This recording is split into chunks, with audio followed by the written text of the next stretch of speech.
Hello, and welcome back to this quiet corner of the universe.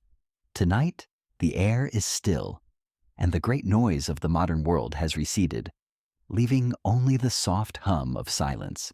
Let us use this quiet to travel back, far back, beyond any written word, beyond any king or kingdom, to a time when the human mind was just opening its eyes. It's hard to imagine a world where every mountain, every river, every star in the sky had no name. A world known not through language, but through the pure, unfiltered current of existence. Tonight, let us wonder together. What would it be like to be the first conscious human, to stand on the edge of a world that was entirely, breathtakingly new? If you find this journey suits you, a like or subscribe helps this small signal find other curious minds. There is, of course, no pressure at all. I'm always curious to know where on this planet you are listening from and what time it is in your part of the world. It's a wonderful thought that we, separated by space and time, can share this moment together. Now, find a comfortable position and let your mind slow to the rhythm of time. Our journey begins. There is a waking, not from a dream, for the language of dreams has not yet been invented, but from a simple darkness. It is a slow return of light, a gentle warming of the skin. Before the eyes open, the world is already present. It is a vibration in the air, the ceaseless thrum of insects that is as constant and unnoticed as the blood moving through one's own veins. It is a scent on the cool morning air, the smell of dust, of dry grass, and the faint, sweet perfume of a flowering acacia somewhere nearby. These are not concepts. They are not smells or sounds. They are simply what is. The eyes open. The world rushes in, a flood of color and shape. Above, the sky is not blue. It is a seamless, aching purity of light that stretches to all ends of sight. Below, the earth is not red. It is a warm, grainy texture under the fingers, a specific hue that deepens where the dew still clings. A line of trees on the horizon is not a forest, but a jagged, dark pattern against the growing light. Everything is immediate, absolute. Each perception is a universe unto itself, unconnected by a web of words. A bird calls, a sharp, piercing cry. It does not have a name. It is not a shrike. The sound is simply a signal, a familiar ripple in the air that means the long-fanged cat is not near, that the walking can begin. He rises, a body among others. The small band, perhaps 10, perhaps 20, stirs around him. They are not his family or his tribe. They are the familiar collection of warm bodies he has known since his own beginning. Their presence is a feeling of safety, a shared rhythm of breathing in the dark, a known landscape of faces and forms. Communication is a glance, a turn of the head, a soft grunt that means come, a sharper one that means wait. The vast, complex world of human relation exists, but it is a dance of instinct and intuition, not a conversation. He feels a hollowness in his belly. It is not hunger. It is a dull, persistent ache that commands the legs to move, the eyes to search. The world is a tapestry of these commands. The sight of a certain green vine is a pull on the hands to dig at its root. The gleam of flint is an urge to pick it up, to feel its familiar heft, its sharp possibility. The mind does not think, I can make a tool from this. Instead, the stone itself seems to call to the hand, a memory of motion, of striking one rock against another, a rhythm passed down not through instruction, but through silent imitation. Scientists today still grapple with this emergence. They call it the hard problem of consciousness. They can map the neurons, trace the evolutionary growth of the prefrontal cortex, but they cannot explain the simple, miraculous leap from the processing of information to the subjective feeling of seeing red, or the experience of warmth. When did a complex brain first generate a private, inner world? Was there a first ancestor who looked at his own hand, not as a tool for grasping, but as mine? The question hangs in the immense silence of prehistory, a mystery we may never solve. For this first man there is no I. There is only a center of awareness, a point from which the world is perceived. He does not think about the past, nor does he contemplate the future.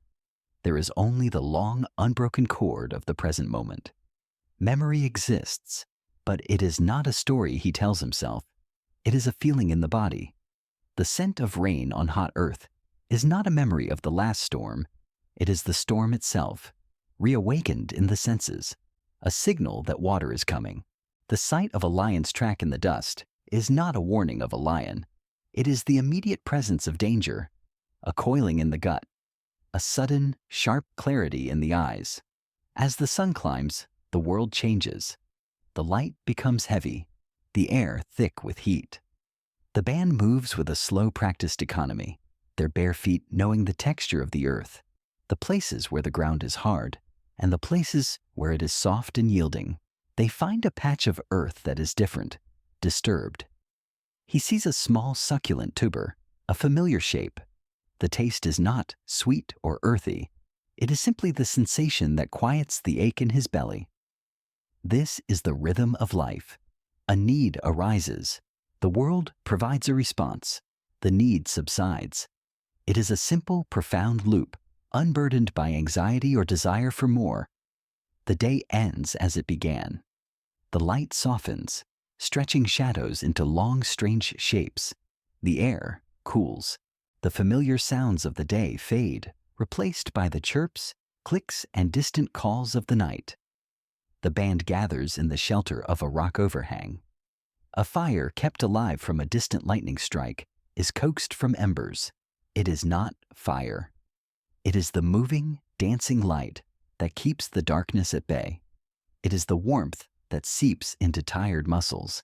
It is the center of their small temporary universe, a bubble of safety in a world that is vast, immediate, and utterly, magnificently unnamed. The moving light of the fire casts long dancing shadows against the rock overhang. In its glow, the world of raw sensation that filled the day begins to recede, and another, more intricate world comes into focus. It is the world of others.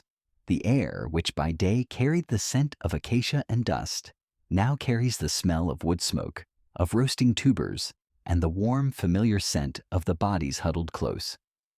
Our first man is not an island of awareness.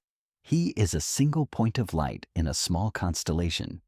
He watches the firelight catch the eye of the old woman who sits opposite him. In that reflection, he sees not just light, but a flicker of the same watchfulness that resides within himself. This is where the human story truly begins to diverge, not in the upright stance or the clever hand, but in this deep, resonant awareness of other minds. Communication here is not a series of spoken words, but a constant, flowing river of signals. An older male, his face a map of seasons past, looks out into the darkness beyond the fire. His body is still, but it is a stillness that speaks.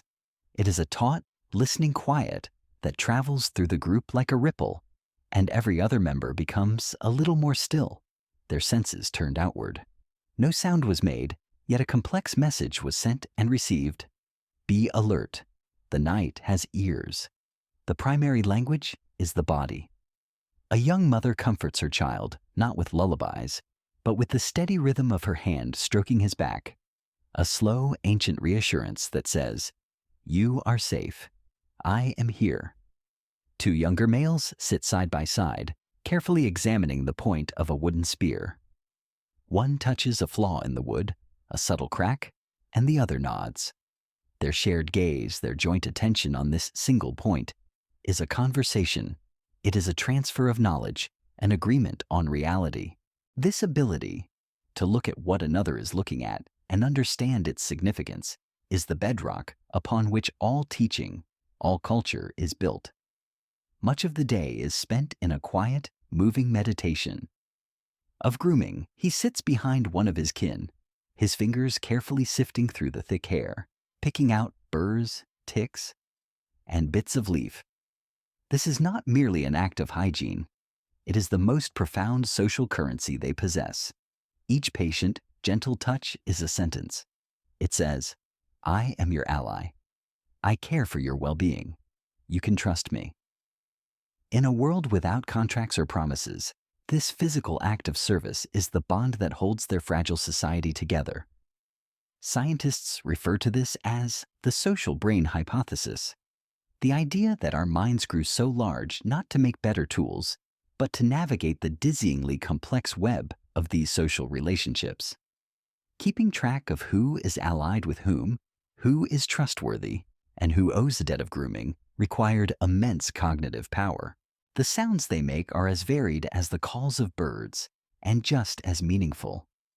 There is no grammar, no syntax, as we would know it. There are only utterances, each one a complete emotional and informational packet. A soft, breathy hoot is a call to gather, a sound of reassurance. A sharp, guttural click of the tongue is a warning, pointing to something that requires caution. A snake in the grass, an unstable rock. A long, low groan from someone who has eaten their fill is a signal of contentment and safety that relaxes the entire group.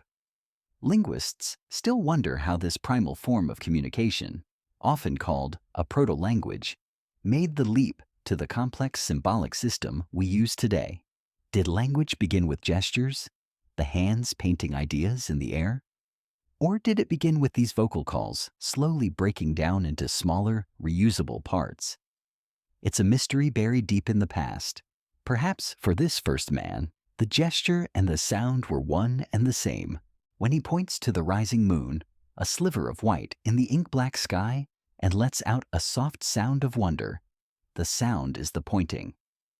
It directs the attention of others, not to the word moon, but to the thing itself, to share in the direct experience. There is a subtle but constant negotiation of status, of position within the group. It happens not with arguments, but with the language of space. The dominant male sits closest to the choicest part of the roasted animal. Others keep a respectful distance, their posture slightly more compressed, but it is a fluid hierarchy. When a skilled flint knapper is at work, others draw close, their deference a recognition of his specific, valuable talent. Status is not a permanent title. It is a temporary state, earned through skill, wisdom, or strength, and communicated through the silent dance of proximity and posture. As the fire burns low and the embers glow like a collection of captured stars, the stream of signals slows. The bodies huddle closer, a jumble of limbs and shared warmth. The last communications of the day are the soft sounds of breathing, the occasional sigh. The social world dissolves back into the individual, but it leaves its mark. The feeling of safety is not just the absence of predators. It is the deep, cellular knowledge of the bodies nearby. He sleeps, not as a solitary creature, but as a part of a larger being, a single mind within a collective, held together by the ancient, unspoken whispers of the tribe. The new day arrives not with a sound, but with a gradual dilution of the dark. The world reassembles itself piece by piece. First, the gray shapes of the sleeping forms nearby, then the dark arch of the rock overhang, and finally, the vast, pale canvas of the morning sky. The fire is a mound of gray ash with a single pulsing heart of orange at its center. The ache returns to the belly, the ancient motor of all life, and with it, the silent, collective understanding that the day's great walk must begin. The band rises, a slow unfurling of limbs, and turns to face the landscape. Today, the journey is the lesson. Our young man walks near the old woman, the one whose face holds the memory of more seasons than anyone else. She is a living library, her knowledge not stored in symbols or sounds, but etched into her very being by a lifetime of walking, watching, and touching this land. Her movements are the teachings. She does not lecture or explain. She simply is, and to be near her is to learn. Her eyes, clouded with age, do not see less. They see differently. They are not looking for things, but for patterns, for breaks in the endless repetition of the savannah. She will stop, her body completely still, and her gaze will fix upon something he cannot yet perceive. He learns to follow her gaze, to attune his own senses to her focus. It is an exercise in shared attention, the same mental state that allowed them to understand the flaw in the spear, but now applied to the vast living world. She bends, her movements slow and deliberate, and her long fingers brush against a small dusty green leaf. She plucks it, rolls it between her thumb and forefinger, and raises it to her nose. He watches and he imitates, picking a leaf from the same plant. He feels its unique texture, a slight fuzziness on the underside. He smells its scent, a sharp, almost spicy aroma. A few paces away, another plant grows that looks nearly identical, its leaves the same shape and color. But the old woman passes it without a glance. Later, he will learn that this second plant, with its perfectly smooth leaves, brings a fire to the gut and a deep, unending sleep. The lesson is not spoken. It is written in the contrast between the rough and the smooth, the scented and the unscented. This is the birth of a science more ancient than any laboratory. It is a taxonomy built not on genetics, but on consequence. The world is divided into that which gives life and that which takes it, that which soothes a wound and that which causes it. He learns that a certain thick, milky sap can be used to bind a flint point to a shaft, but it must not touch the skin. He learns that the bark of one tree, when chewed, can take the edge off the pain of a bruised limb. He discovers that some berries must be bright, plump, and yielding to the touch, while others are only safe when they are hard and a specific shade of pale yellow. Scientists still puzzle over how the early human mind structured this immense database of knowledge. Without the written word, without formal systems of classification, how was this encyclopedia of survival organized and retrieved? Perhaps it was not like a list at all, but more like a web of stories and sensations. The memory of a certain plant might be tied inextricably to the memory of the light on that day, the sound of the wind, and the feeling of the old woman's reassuring presence. Knowledge was not an abstract fact, but a lived experience, a complete sensory event. The lesson continues, written in the soil itself. The old woman pauses and points a single gnarled finger at the ground. He looks and, at first, sees nothing but reddish dirt and pebbles. Then, following the line of her finger, he sees it, a faint, almost invisible scrape in the earth, and beside it, a single displaced stone. It is a sign so subtle that the wind could erase it in a moment, but it is a sign of purpose, of another creature's passage. She begins to dig with a sharpened stick, and soon unearths a nest of turtle eggs, a rare and precious prize. He learns to read these fleeting stories in the dust. A bent twig is not an accident. It is the recent passage of a creature of a certain height and weight. A tuft of brown fur caught on a thorn bush is the signature of a specific species. The world, which once seemed a chaos of sensory input, is now revealing itself to be a landscape of intricate meaning. The silence of the cicadas in the heat of the day is a warning. The direction of a spider's web can tell of the prevailing wind. The land is speaking, and he is finally beginning to understand its language. The sun sinks low, painting the sky in colors he has no names for. The band returns, their hands carrying roots, berries, eggs, and leaves. The food is brought to the fire, the center of their world, and it is shared. As he chews on a tough, fibrous root, he tastes more than just nourishment. He tastes the day's walk, the feel of the dusty leaf, the sight of the disturbed stone. He tastes the knowledge of the old woman, a wisdom passed down through a chain of countless ancestors who walked this same land. The world is no longer just a place of unnamed sensations. It is becoming a place of meaning, a home, its lessons written in dust and leaf, waiting for anyone patient and watchful enough to read them. The fire is the heart of the small sleeping world. It is more than burning wood. It is a presence. It breathes. In the stillness of the deep night, one can hear its soft crackling exhalations, the quiet hiss of sap turning to steam. For our first man, and for everyone who came before and after for 100,000 years, this circle of light was the only thing that held the great, pressing darkness at bay. We, who live in a world saturated with artificial light, cannot truly comprehend the quality of that prehistoric night. It was an absolute, an ocean of blackness, filled with the sounds of things that were not human. A presence so total, it could feel like a weight on the chest.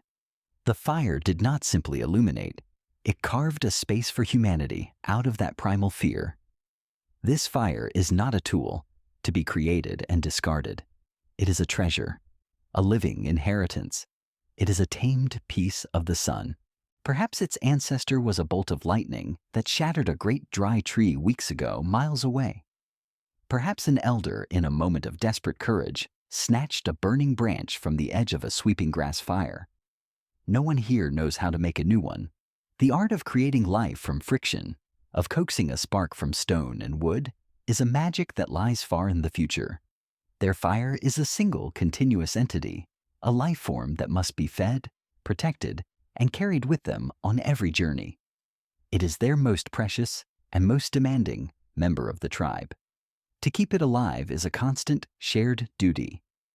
Before the band sleeps, the old woman carefully banks the embers, covering the glowing heart with a thick blanket of ash to slow its breathing through the night.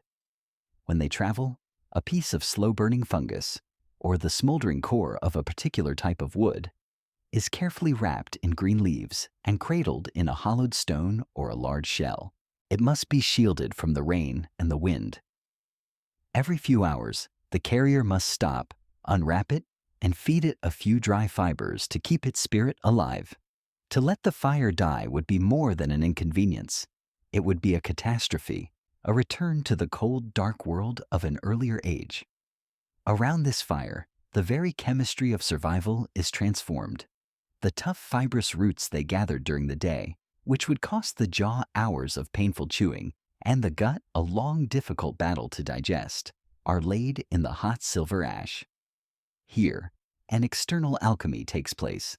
The fire does the work of the body. Its intense heat breaks down the complex starches into simpler, sweeter sugars and neutralizes the toxins that guard many plants. The food that emerges is soft, warm, and rich with readily available energy. This is the dawn of cooking, the single greatest dietary shift in human history. The energy saved from digestion was immense, and it was redirected elsewhere, to fuel longer journeys, to mend the body, and, most critically, to power the explosive growth of the complex, energy-hungry brain. We are, in a very real sense, the children of the flame. Archaeologists debate when this profound relationship truly began. They find scorched earth and charred bones in ancient caves, evidence that stretches back over 1,000,000 years. But the traces are faint, ambiguous. Was this a natural fire that swept through a cave? Or was it a true hearth, a home? When did our ancestors move from opportunistically using natural fires to systematically controlling and maintaining them? The line between the two is difficult to see in the deep ash of time, and the question of who first mastered fire and when remains a gentle, flickering mystery. The fire remade more than their food. It remade their time. The setting of the sun no longer meant the end of all productive activity. The hours of darkness, once lost to a state of fearful, huddled waiting, were now a different kind of day. This new time, firelight time, was calm, focused, and intensely social. It was in these hours that tools were mended, their flaws revealed in the dancing light. It was here that the social bonds, formed through grooming and shared foraging, were deepened through simple proximity. And it was here, in the quiet, that the first stories may have been born. Not in words, perhaps, but in gesture and reenactment.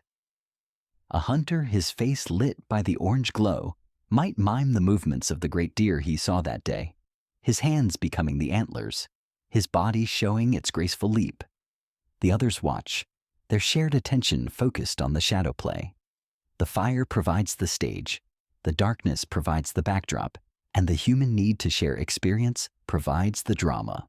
It is in these circles of light, scattered across the ancient continents, that our inner worlds first began to touch. Staring into the shifting, hypnotic patterns of the flames, he sees not just burning wood, but a living, moving map of his own emerging thoughts. The sparks fly upward, disappearing into the great black sky, and for a moment, it seems the earth is speaking back to the stars. In the flickering theater of the firelight, amidst the soft sounds of breathing and the occasional sigh, a different kind of sound emerges. It is a sharp, rhythmic crack, the sound of stone striking stone. One of the men sits slightly apart, his entire being coiled into an act of intense concentration. Before him lie a few carefully chosen rocks. To a modern eye, they are unremarkable, but to him, they are a library of possibilities. This is not idle work. It is perhaps the most intellectually demanding task his world has to offer. It is the act of imposing a thought upon the raw, unyielding matter of the earth. The process did not begin here by the fire. It began hours before, during the long walk across the savannah. While his eyes scanned for tracks and his hands searched for edible plants, a part of his mind was engaged in another kind of foraging. He was searching for stone, not just any stone, but a specific kind, one with a fine glassy grain and a satisfying heft. He would pass by hundreds of rounded granite river cobbles, or soft crumbly sandstone. Then he would see it, a nodule of flint or chert, its dull outer cortex hiding a heart of pure workable silica. He would pick it up, feel its coolness, its density. He would tap it with another stone, listening for the clear, high-pitched ring that promised a clean, predictable fracture. This careful act of selection was the preface to the story he was about to write in stone. Now, in the orange glow of the fire, he holds the chosen core in one hand and a hard, dense hammerstone in the other. For a long moment, he does nothing. He simply looks at the rough, shapeless rock, turning it over and over. But in this stillness, a profound cognitive miracle is unfolding. He is not merely seeing the stone's current shape. In his mind's eye, he is seeing the shape that is hidden within it. He holds a mental template, a perfect, symmetrical, teardrop form. This ability to project an abstract idea onto a physical object is the essence of what it means to be human. A leopard sees a rock as a rock.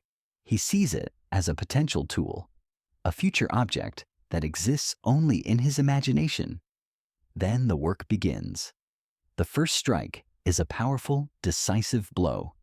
The hammerstone connects with the core at a precise angle, and with a sharp crack, a large flake flies off, taking the rough outer cortex with it. A clean, smooth surface is revealed. This is the first step in what archaeologists call the chaîne opératoire, the operational sequence. It is a chain of thought, where each action is not an end in itself, but a preparation for the next. He examines the fresh surface, the slight ripples in the stone that show how the force of the blow traveled through it. This surface is now a platform for his next strike. He adjusts his grip, turning the core. The next blow is gentler, more controlled. He is not trying to shatter the stone, but to peel it, to carefully remove long, thin flakes from its edges. It is a conversation with the material. Each strike is a question. Will you break here? The stone answers with the size and shape of the flake that is released. The air fills with the sharp, dry smell of fractured flint, a scent of dust and lightning. The rhythm of his work is hypnotic. Strike, turn, examine, strike, turn, examine. It is a dance of hand, eye, and mind, a feedback loop of intention and result. Slowly, the imagined form begins to emerge from the rough block. It is an Acheulean hand axe, the quintessential artifact of the early Stone Age. But as he nears the end, something strange happens. The tool is already functional. It has a sharp, durable edge, perfectly capable of butchering an animal or scraping a hide. Yet he continues. He switches from the hard hammerstone to a softer one, a piece of antler or bone. With this, he begins a final series of delicate, precise strikes along the edge, a technique called retouching. Tiny scalloped flakes fly off, refining the edge, making the entire object thinner, more elegant, and more perfectly symmetrical. Herein lies one of the deepest mysteries of our ancestors. Why this devotion to symmetry? Why make something so beautiful when something cruder would suffice? Some of these hand axes are found in ancient riverbeds by the hundreds, some far too large for any practical use, others made of beautiful, exotic stone, yet showing no signs of wear. They seem to be objects valued not for their utility, but for their form. Were they a kind of currency? A social signal? Where a male who could afford to spend time making such a perfect, useless object was demonstrating his fitness, his skill, his good genes? Or were they something else entirely? The first stirring of an aesthetic sense? The first art, created for the simple, profound satisfaction of seeing a beautiful, symmetrical form. He holds the finished object in his palm. In the firelight, its facets glint. It is cool to the touch, heavy, and it feels like an extension of his own body. This tool is more than just a sharp edge. The structured, sequential process of its creation, the planning, the foresight, the constant adjustment, was itself shaping his brain. Neuroscientists have suggested that the parts of the brain responsible for this kind of complex, hierarchical action are linked to the syntax of language. The hand, in learning to structure the stone, may have been teaching the brain how to structure a sentence.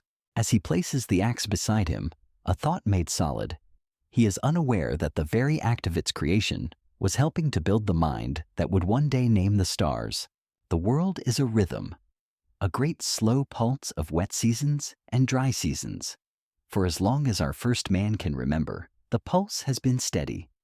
The rains come, the grass grows green and tall, the great herds of wildebeest and antelope arrive, and the land is full of life. Then the rains cease. The grass turns to gold, and then to dust, and the herds move on, following the promise of water that always lies to the north. His people have always lived within this rhythm, moving with it in a small circumscribed dance. But now the rhythm is breaking. The dry season has been too long. The sun feels hotter, more relentless. The familiar waterhole, once a wide, muddy pool, is now just a cracked, ceramic hard depression in the earth. The animals whose movements they know as well as their own have not returned. The stories written in the dust, which once spoke of abundance, now speak only of absence and thirst. There is a tension in the tribe, a quiet anxiety that hangs in the hot, still air. The land that has been their cradle is beginning to feel like a cage. The decision to move is never spoken. It is a tide that rises slowly within the group. It begins with the hunters, who must walk farther each day, their shoulders stooped with fatigue on their return. It is read in the eyes of the old woman, who looks to the northern horizon with a deep, furrowed gaze. It is felt in the cries of the children, their bellies not quite as full as they once were.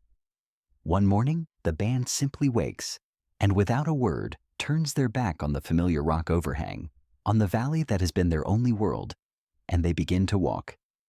They walk towards the horizon, towards the place the herds have gone. They carry nothing that cannot be remade. Their shelters are the sky and the occasional cave. Their larders are the landscape through which they pass.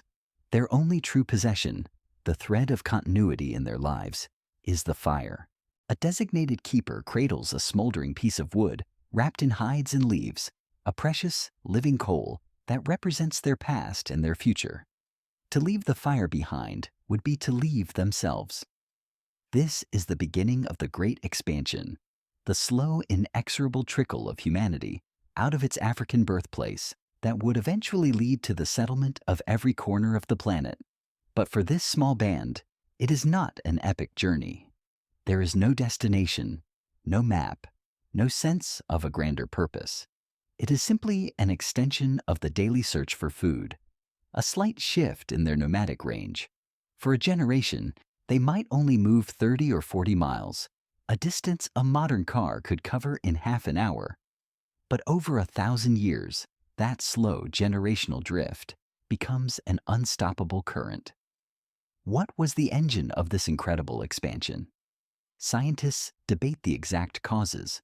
Climate models of the ancient world show a restless planet, with ice sheets locking up the world's water and then retreating, causing deserts in Africa to bloom and then expand again. Perhaps they were pushed, driven out by environmental collapse, forced to seek refuge in lands that were less harsh. Or perhaps they were pulled, following the vast herds of migratory animals into new territories, a world of fresh resources with no other humans to compete with. But there may have been another force at work, something less tangible than climate or resources, a change within the human mind itself. He stands on a rocky outcrop, looking out over a valley he has never seen before. The air smells different here. The trees are a darker shade of green. In the distance, a line of hills is shaped differently than any he knows. He feels a stirring within him. It is not fear of the unknown, but a deep, resonant curiosity. It is the simple, powerful, and profoundly human question. What is over there? This ache for the horizon, this pull of the unseen, may be the true spark that lit the great migrations. Earlier hominins had left Africa, but our species, Homo sapiens, did it with a unique and relentless fervor. The mystery remains. Was it a new technology, like better tools or tailored clothing, that allowed us to adapt to new climates? Was it a change in social structure that created larger, more resilient groups? Or was it a cognitive leap, a new way of thinking that allowed for long-term planning and a more profound curiosity about the world?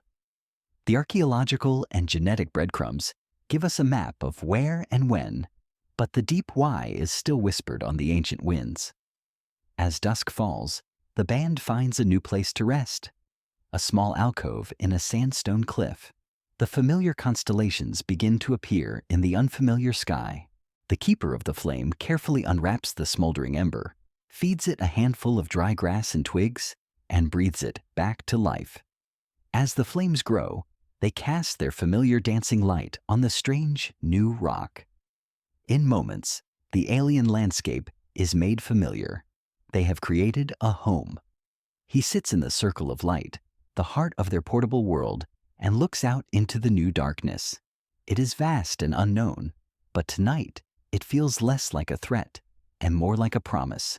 The new land continues to unspool before them, a tapestry of unfamiliar sights and sounds. The band learns the habits of different animals, the properties of new plants. The world is a constant process of discovery, a slow translation of the unknown into the familiar. Each day, the horizon that once seemed so distant becomes their campsite, and a new, more distant horizon is born.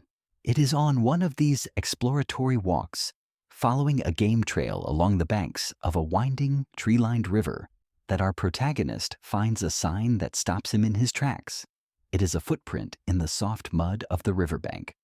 At a glance, it is familiar, the mark of a bipedal walker, a human. But as he crouches to look closer, a feeling of deep strangeness settles over him. The print is broader than any he has ever seen, the heel more pronounced, the arch of the foot almost flat. The toes are shorter, more robust. This was made by someone who walked like his people, but was not of his people. A moment later, a new scent reaches him on the breeze, carried from further up the valley. It is the smell of wood smoke, but it is subtly different, perhaps from a type of wood they have not yet burned. A deep, instinctual caution takes hold. His small hunting party, 2 others beside him, freezes. They are not alone. They abandon the riverbank, moving like shadows into the thicker woods that line the valley slope. Every sense is heightened. The snap of a twig underfoot sounds as loud as a falling tree. They move slowly, upwind towards the source of the smoke. After a time, through a screen of leaves, they see it, a small clearing, and in its center, a fire. Around the fire is a family group, perhaps 5 or 6 individuals. His mind so adept at recognizing patterns, at categorizing the world, struggles with what it sees. They are people, but they are not. Their bodies are thicker, more powerful. The men have deep, barrel-like chests, and their arms and legs are heavy with muscle. Their skulls are shaped differently, longer, lower, with a distinct swelling at the back. And over their eyes, a strong curved ridge of bone juts forward, shading their gaze. Their faces are dominated by large, projecting noses. One of the women turns, and in the dappled sunlight, he sees the glint of a reddish tint in her hair.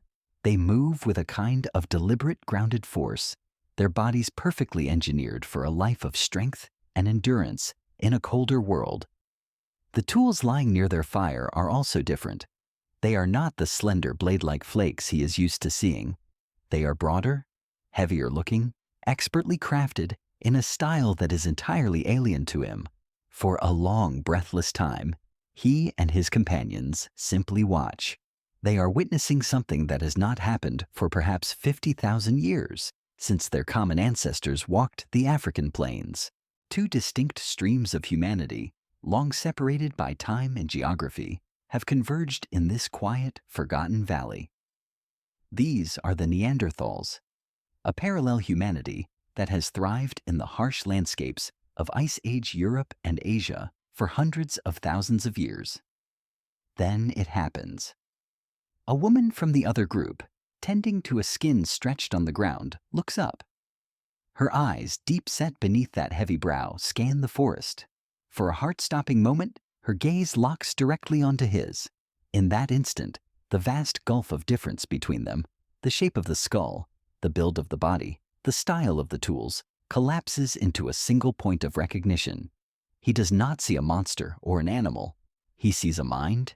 He sees awareness, intelligence, caution, and perhaps a flicker of the same deep curiosity that holds him motionless. The world, which he thought he was beginning to understand, has just fractured into a new and profound complexity. The category of human is not singular. There are others. Geneticists today can read the echoes of these encounters in our very DNA. The genomes of modern humans of non-African descent contain a small but significant percentage of Neanderthal DNA. This is the undeniable proof that meetings like this did not always end in fear or violence.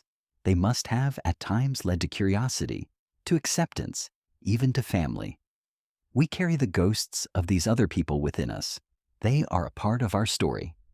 Yet, as he watches them, a great and haunting question hangs in the air, a question that science still struggles to answer. Why is it his people who will go on to inherit the planet, while these powerful, intelligent, and highly adapted people will vanish? Looking at them now in their element, it would be impossible to guess at their fate.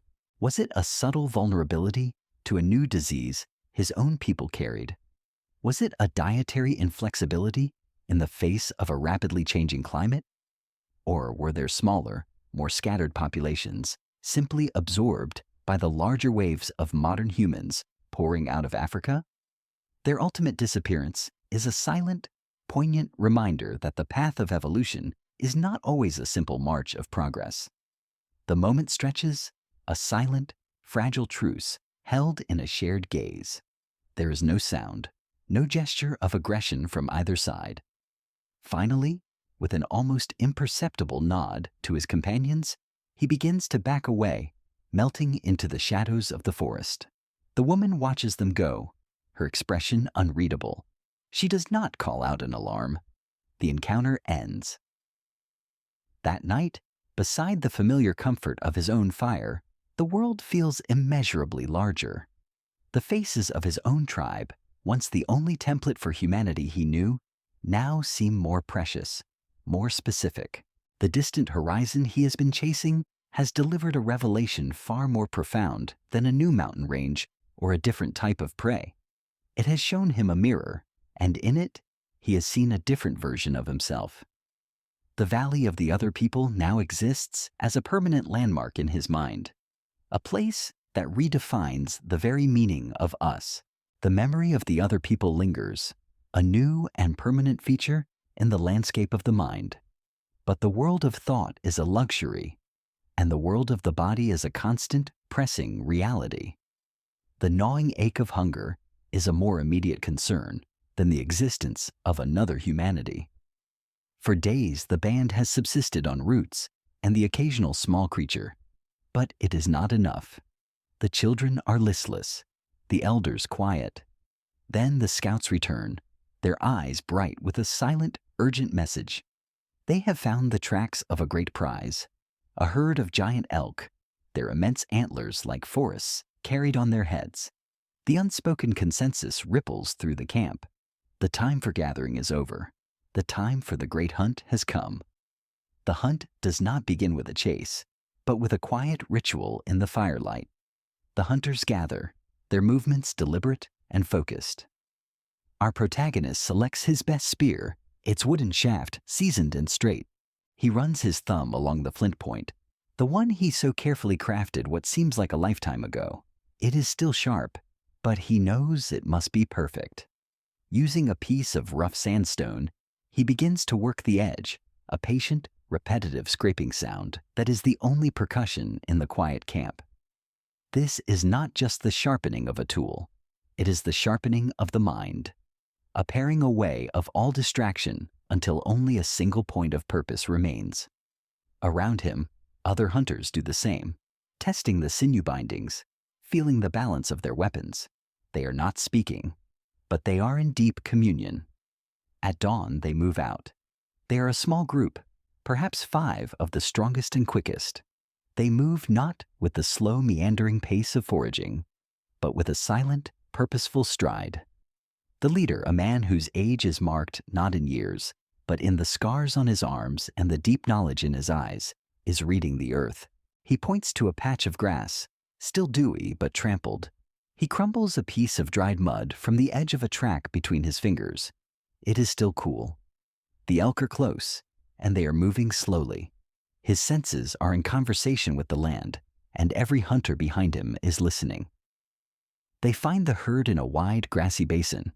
100 or more animals, a moving sea of brown fur and bone. To rush them would be suicide.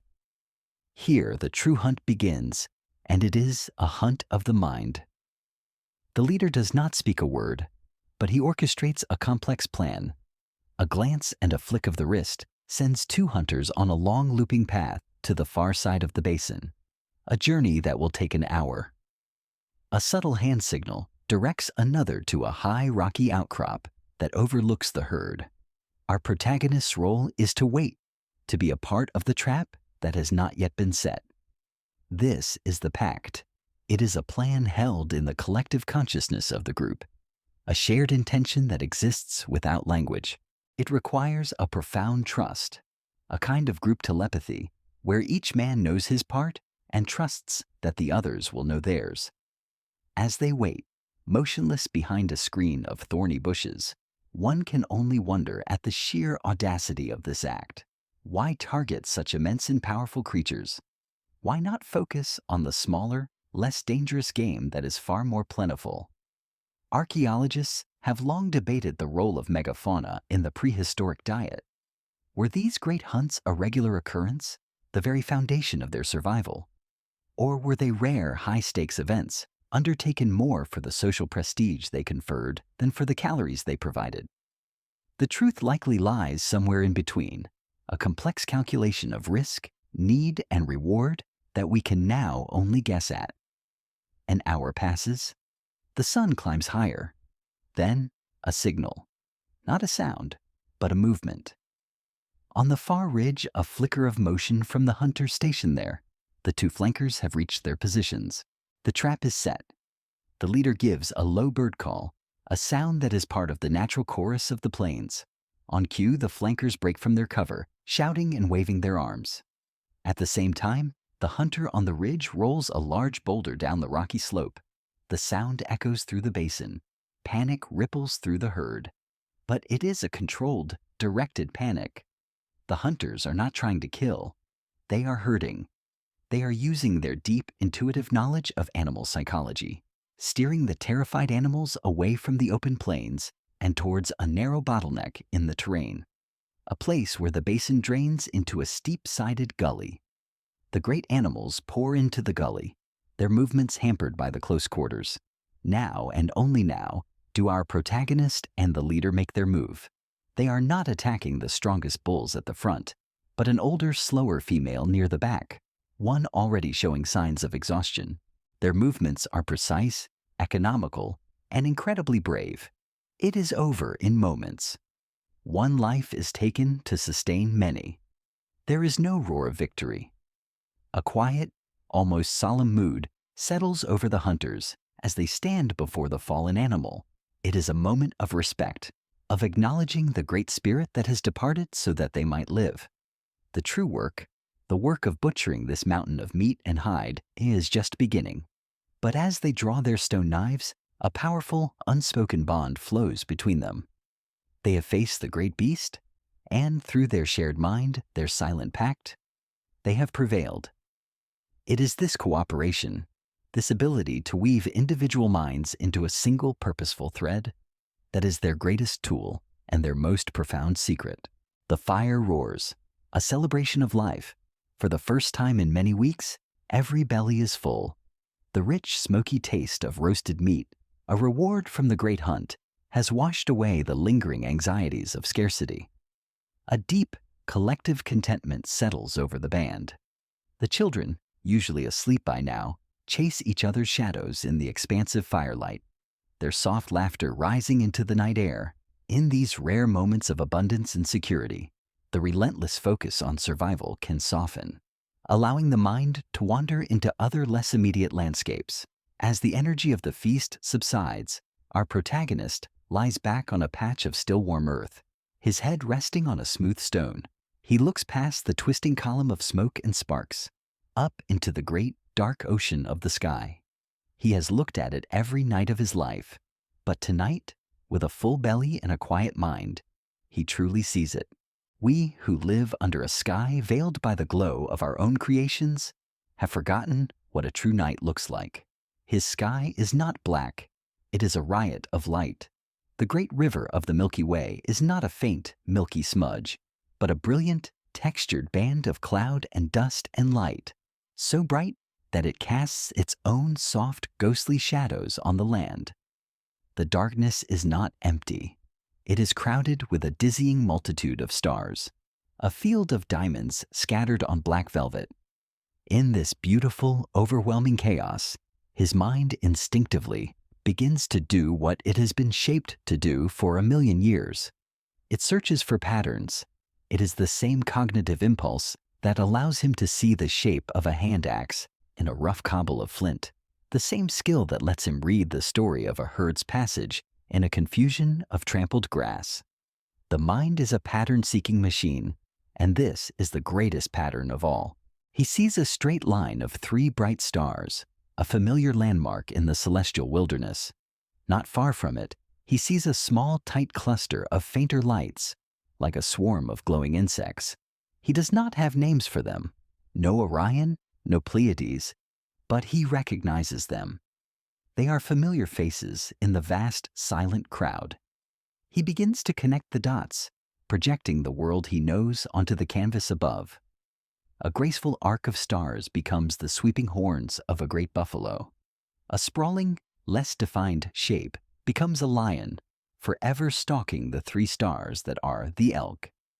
This is the birth of the constellations, the first act of making the terrifyingly vast and inhuman cosmos into something familiar, something that reflects the earthbound realities of life. It is the beginning of mythology, the first attempt to weave a human story into the fabric of the universe. And the patterns are not static. He has noticed over a lifetime of observation that the entire sky moves. It wheels in a great, slow circle around a single unmoving point of light in the north. He has also seen how the patterns change with the seasons. The appearance of that particular arc of stars on the eastern horizon at dusk is a reliable sign that the rainy season is near.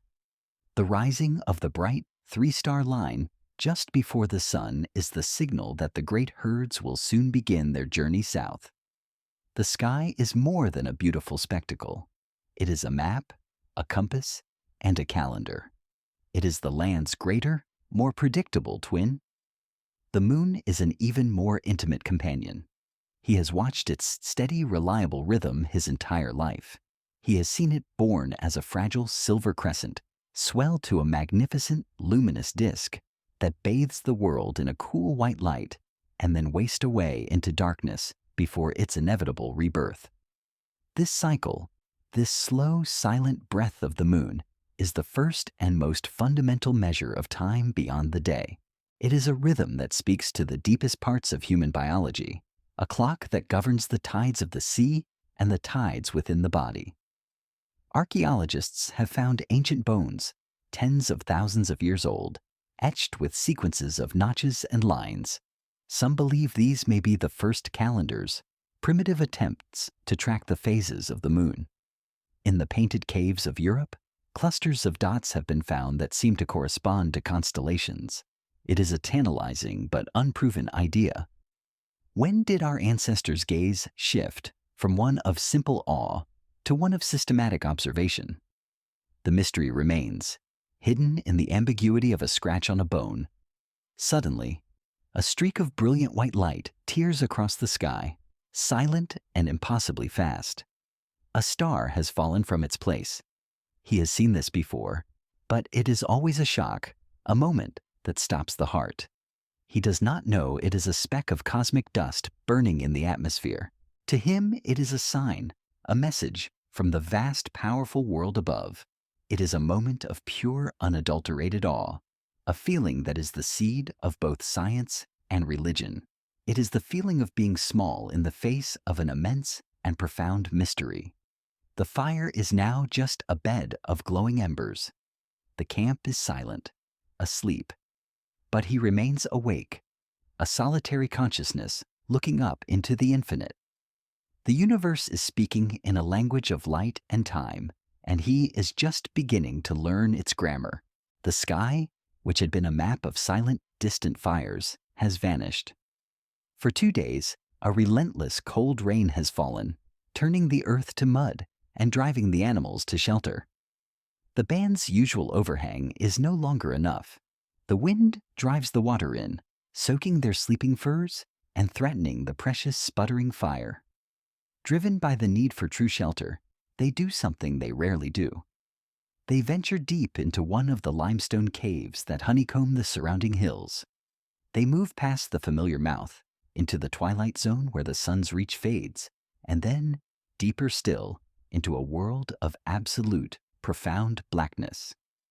The only light is a single torch, a thick branch wrapped in animal fat, its flame casting a small nervous bubble of orange in the immense, silent dark. The air here is different. It is cold still, and heavy with the smell of wet stone and a deep mineral scent of the earth's bones. The only sound is the echo of their own footsteps and the slow, patient drip, drip, drip of water, a sound that has been measuring the passage of time in this place for longer than humanity has existed. It feels like they have stepped out of the world of the living and into a silent, secret underworld. Finding a dry, elevated chamber, they rebuild their fire, its light pushing back the oppressive darkness and painting their familiar faces in strange, dancing shadows. Our protagonist, exploring the edges of their new sanctuary, places his hand against the cave wall to steady himself on the uneven ground. The stone is cool and slightly damp. When he pulls his hand away, he sees that it is stained a deep, rusty red. He looks at the wall. A natural vein of soft, earthy mineral, red ochre, runs through the limestone. He looks at his own palm, now the color of a fresh kill, the color of life itself. He presses his hand to the wall again, this time with purpose. A faint, ghostly print remains. It is a simple mark, but in that moment, the universe shifts on its axis. It is a trace of his existence, a declaration in the deep silence. I am here. A new kind of curiosity, an impulse he has never felt before, takes hold of him. He scrapes a handful of the soft, red earth from the wall. Using 2 stones as a mortar and pestle, he grinds it into a fine, brilliant powder. He spits into the hollow of his palm, mixing the powder into a thick, wet paste. The paint is ready. He turns back to a clean, smooth stretch of the cave wall. He places his left hand flat against the stone, fingers spread wide. Taking a hollow reed from the cave floor, he loads it with the liquid pigment, puts it to his lips, and blows. A fine red mist sprays around his hand. He repeats this again and again, his breath giving flight to the color. Then he pulls his hand away. What is left on the wall is stunning in its simplicity and its power. It is not a hand. It is the idea of a hand. A perfect silhouette, a negative image, surrounded by a halo of red dust. This is the great leap, the moment the mind learns to separate an object from its representation. The hand on his arm is real, flesh and bone. The hand on the wall is a symbol, a thought made visible. It is the birth of art. His eyes, now accustomed to the strange light, begin to see other things in the cave. The flickering, unreliable light of the torch is a kind of magic. It animates the world, making the stone itself seem to move. He sees a natural bulge in the rock that looks, for all the world, like the powerful shaggy shoulder of a bison. A long descending crack in the stone mimics the graceful curve of a wild horse's back. He is not looking at a blank canvas.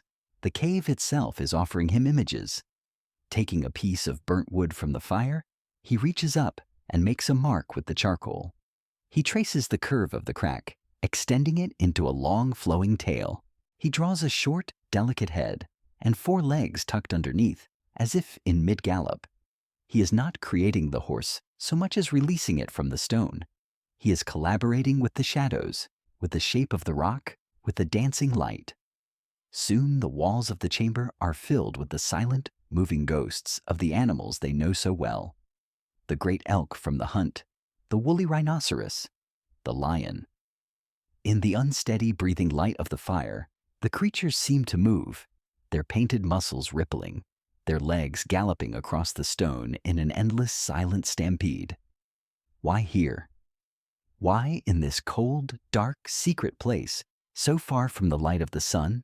This question has haunted us for as long as we have known of these painted caves. Was this hunting magic an attempt to capture the spirit of an animal to ensure a successful hunt? Were these the visions of a shaman, a sacred portal to another world?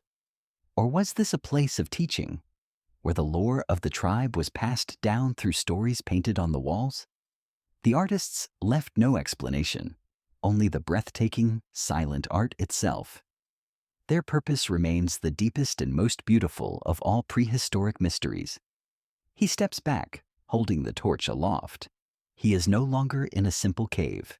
He is in the center of his own mind, its contents poured out onto the stone around him. He has taken his memories, his fears, his reverence for the great animals, and given them a permanent home in the dark.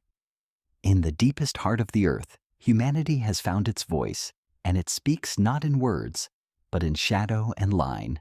They emerge from the mouth of the cave as if from a long dream. The storm has passed, and the world is washed clean. The air smells of wet earth and fresh green life. Sunlight, brilliant and warm, feels like a forgotten sensation on their skin. But it is not just the weather that has changed. The time spent in the deep, silent darkness, in the presence of the great painted animals that now sleep on the stone walls, has altered something within them. The world they have returned to looks the same, but it feels different. It feels more alive. Our protagonist looks at the ancient, gnarled tree that stands sentinel by the cave's entrance. He has seen it 1,000 times, but before, it was simply a thing, a source of wood, a patch of shade, a landmark. Now his eyes, trained by the act of finding a horse's back in a crack of stone, see it differently. He sees the thick, twisted roots, gripping the earth like a clawed foot. He sees the heavy spreading branches as powerful arms, and the deep, furrowed bark as a kind of ancient, wrinkled skin. The gentle rustle of its leaves in the breeze is no longer just a sound. It is a whisper, a slow, patient exhalation. He feels its presence, its immense, silent, rooted life. The tree is not a what, it is a who. This new way of seeing ripples outward, touching everything. The river they must cross is no longer just an obstacle of moving water. It has a personality, a will. He remembers days when its current was slow and gentle, allowing for an easy crossing, and other days when it was a raging, brown torrent, its voice a deep roar that warned them to stay away. It has moods, it has intention. The great solitary boulder that sits on the crest of the hill is not a geological accident. It is an entity, deep in a state of slow, silent contemplation. To pass it by is to be in the presence of a sleeping elder. This perception that the world is populated not by objects, but by persons, is the dawning of what we now call animism. It was not a naive superstition. It was the most logical and sophisticated theory of the world available. The human brain evolved to understand the world in terms of agency, of intention. In a landscape where a sudden movement in the grass was more likely to be a hidden predator than the wind, the instinct to assume a who was behind every event was a powerful survival mechanism. Cognitive scientists sometimes refer to this as a hyperactive agency detection device, a built-in tendency to find a mind behind the curtain of reality. It was far safer to mistake the wind for a spirit than to mistake a lion for the wind. This worldview transformed survival from a mechanical act into a social one. The world became a vast and complex society, and humans were just one of its many members. The animals they hunted were not mere resources, they were other nations, other peoples. A successful hunt was not a simple victory of might, but a complex negotiation. It depended on the hunter's skill, but also on the animal's willingness to give itself. Therefore, one must show respect. After the great elk was taken, the lead hunter had returned to the spot the next day and left a perfect, unused flint blade, a gift of thanks to the spirit of the elk people. It was a matter of cosmic etiquette. This new awareness creates a distinction in the tribe. There are those who are more sensitive to this world behind the world. The man who first painted the cave wall finds that his dreams are more vivid, that he can see the faces in the fire more clearly than others. Perhaps through the rhythmic drumming and chanting that sometimes fills the firelit nights, he can enter a state of trance, a journey into the spirit world to ask for healing, or to find the location of the herds. He is becoming a shaman, a bridge between the seen and the unseen, a diplomat to the spirit world. The ultimate origin of this profound shift in consciousness is perhaps the greatest mystery of our species. Was it born here, in the sensory deprivation of the deep caves, where the mind, starved of external light, was forced to create its own? Did it arise from the nightly mystery of dreams, where everyone travels to a world that feels utterly real but is unbound by physical laws? Or did it simply grow slowly and organically from the need to explain the unexplainable? The sudden sickness, the bolt of lightning from a clear sky, the final, irreversible stillness of death. As night returns, our protagonist sits by the fire, looking not up at the stars, but out into the surrounding darkness. The world is no longer just a physical space to be navigated. It is a living, breathing community. The wind is a conversation. The distant cry of an owl is not just a sound, it is a statement. The silent, brooding presence of the mountain on the horizon is a powerful being whose name they do not know. He does not feel like a master of this world. He feels like a citizen. He is a part of a vast, intricate, and sacred society of beings, both visible and invisible, and he must learn to walk among them with respect. The rhythm of the camp is broken. The small, familiar sounds that form the backdrop of daily life, the cracking of nuts, the scraping of a hide, the soft murmur of voices, are absent. A quiet has fallen, a heavy silence that is different from the stillness of sleep. The old woman, the keeper of the leaf knowledge, the one whose hands could read the stories in the roots, has passed. Her breath, a constant, gentle presence for as long as anyone can remember, has faded, leaving a profound and hollow emptiness in the air. Death is not new. They have seen it in the animal world. and they have lost members of their own small band before. To a predator, to a fall, to a sickness that came like a cold mist in the night. In the past, the response was a simple, pragmatic one. The body its life force departed would be left behind for the great cycle of nature to reclaim. The band would move on, the sharp edge of grief slowly worn down by the constant, pressing need to find the next meal, the next shelter. But this time is different. Their world has changed. It is no longer a world of things, but a world of spirits. The tree has a presence, the river has a voice, and the old woman, they now understand, was more than just her body. She was a spirit, a consciousness, a unique light in the constellation of the tribe. And while that light may have left its vessel, the thought of leaving that vessel to the hyenas and the vultures now feels like a profound violation, a final, terrible act of disrespect. Her spirit is on a journey to the world behind the world, and they feel a new unspoken obligation to the house it has left behind. A new impulse arises, born from this new way of seeing. It is the need to do something, to make a gesture that is equal to the magnitude of the event. It is the same impulse that led to the handprint on the cave wall. The need to give an inner feeling an outer form.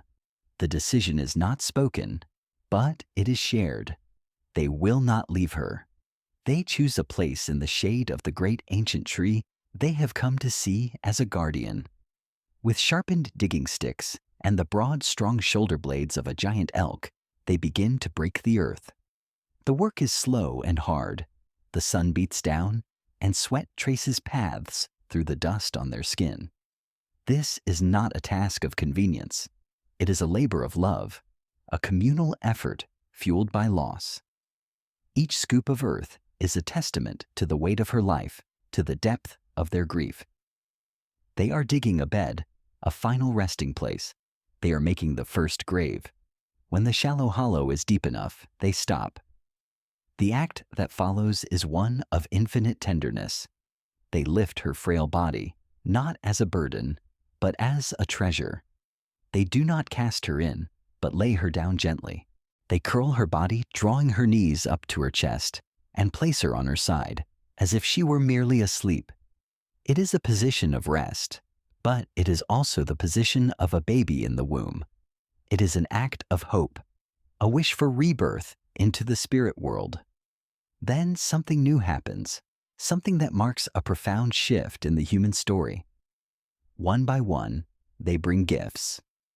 A younger woman, whose child the elder had often cradled, places a string of river snail shells, polished by long hours of work, around her neck. The lead hunter, his face carved with a grief he cannot speak, places a perfect hand axe in her still hand. Not a worn-out tool, but a new one, a beautiful one, its edges sharp and unused. It is his greatest creation, his offering for her journey. Our protagonist, his mind still filled with the red dust of the underworld, brings a lump of ochre. He crushes it and lets the vibrant, life-colored powder rain down over her body, a final blanket of symbolic blood, a prayer for continued vitality in the world beyond. Archaeologists have found echoes of this moment across the ancient world. At a site called Shanidar Cave in modern Iraq, one of their Neanderthal cousins was laid to rest, and the soil around his body was filled with the pollen of ancient flowers. Was he buried on a bed of blossoms? The idea is debated, but the question it inspires is what matters. What emotion prompted these acts? Was it simply a way to dispose of the dead? Or was it something more? Was it grief, love, the first glimmerings of a belief that the spirit's journey required provisions? We see the bones and the tools, but the first tears, the first prayers for the dead, are lost to the silence. They gently push the excavated earth back into the grave, covering her body, returning her to the great, slow embrace of the land. They place a large, flat river stone over the mound, a marker, so they will not forget where she rests. That night, the fire seems smaller, the darkness larger. The empty space she has left in their circle is a palpable presence. But as he looks out at the simple mound of earth, a quiet certainty settles in him. The old woman is not gone. Her spirit is traveling, and her body is at rest. But her memory, anchored to this place by the weight of their actions, by the power of their ritual, has become a permanent landmark in their world. They have found a way to hold on to their dead. They have invented remembrance. The place of the first grave has become sacred, a fixed point of memory in their nomadic world. But memory is a heavy stone to carry, and the land around it feels haunted by the ghost of their grief. The herds have moved on, and the silent gravitational pull of the horizon, the deep instinct to see what lies beyond the next hill, reasserts itself. The band turns their back on the grave, carrying the old woman now, not in their arms, but in their minds. Their journey this time takes them towards a different air, one that is heavy with moisture and the sharp, tangy scent of salt. After many weeks of walking through low, marshy lands, they arrive at the edge of their world. It is a barrier more absolute than any mountain range, more daunting than any desert. Before them lies a vast, shifting, living surface of water. Whether it is a river so wide its other bank is a smudge of green in the distance, or the great, endless ocean itself, the effect is the same. It is an impassable line. The solid, reliable earth, the only thing they have ever known, simply stops, and a new, alien element begins. It breathes, its surface rising and falling in a slow, deep rhythm. It speaks, a constant, soft roar of moving water.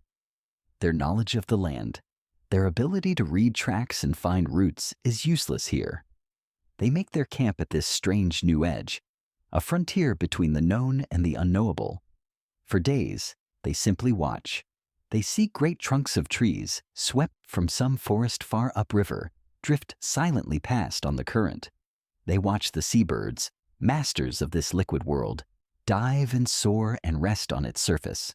The water is an end, a barrier, but it is also a place of constant movement, a great flowing road to somewhere else, but it is not a road they can walk.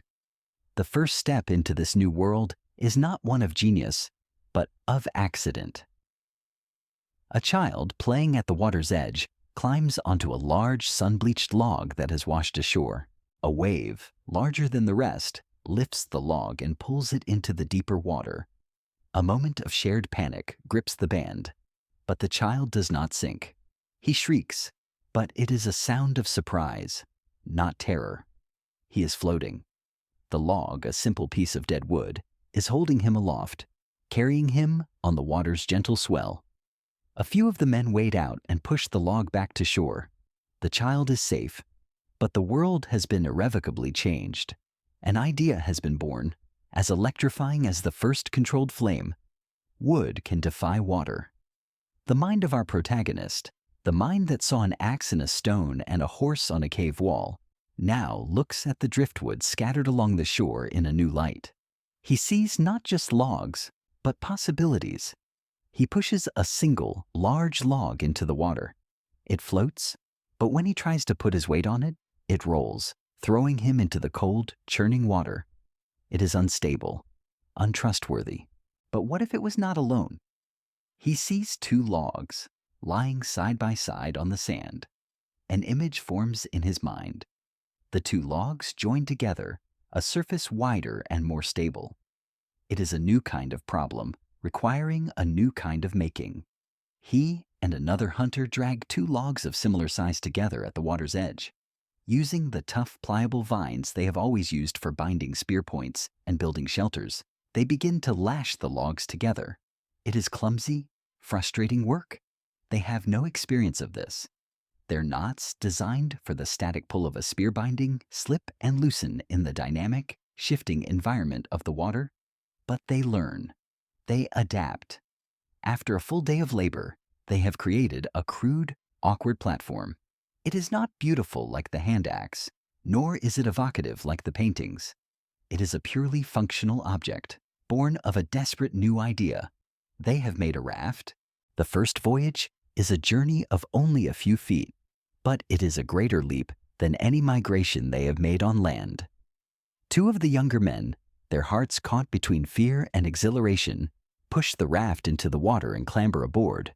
They feel the solid world fall away.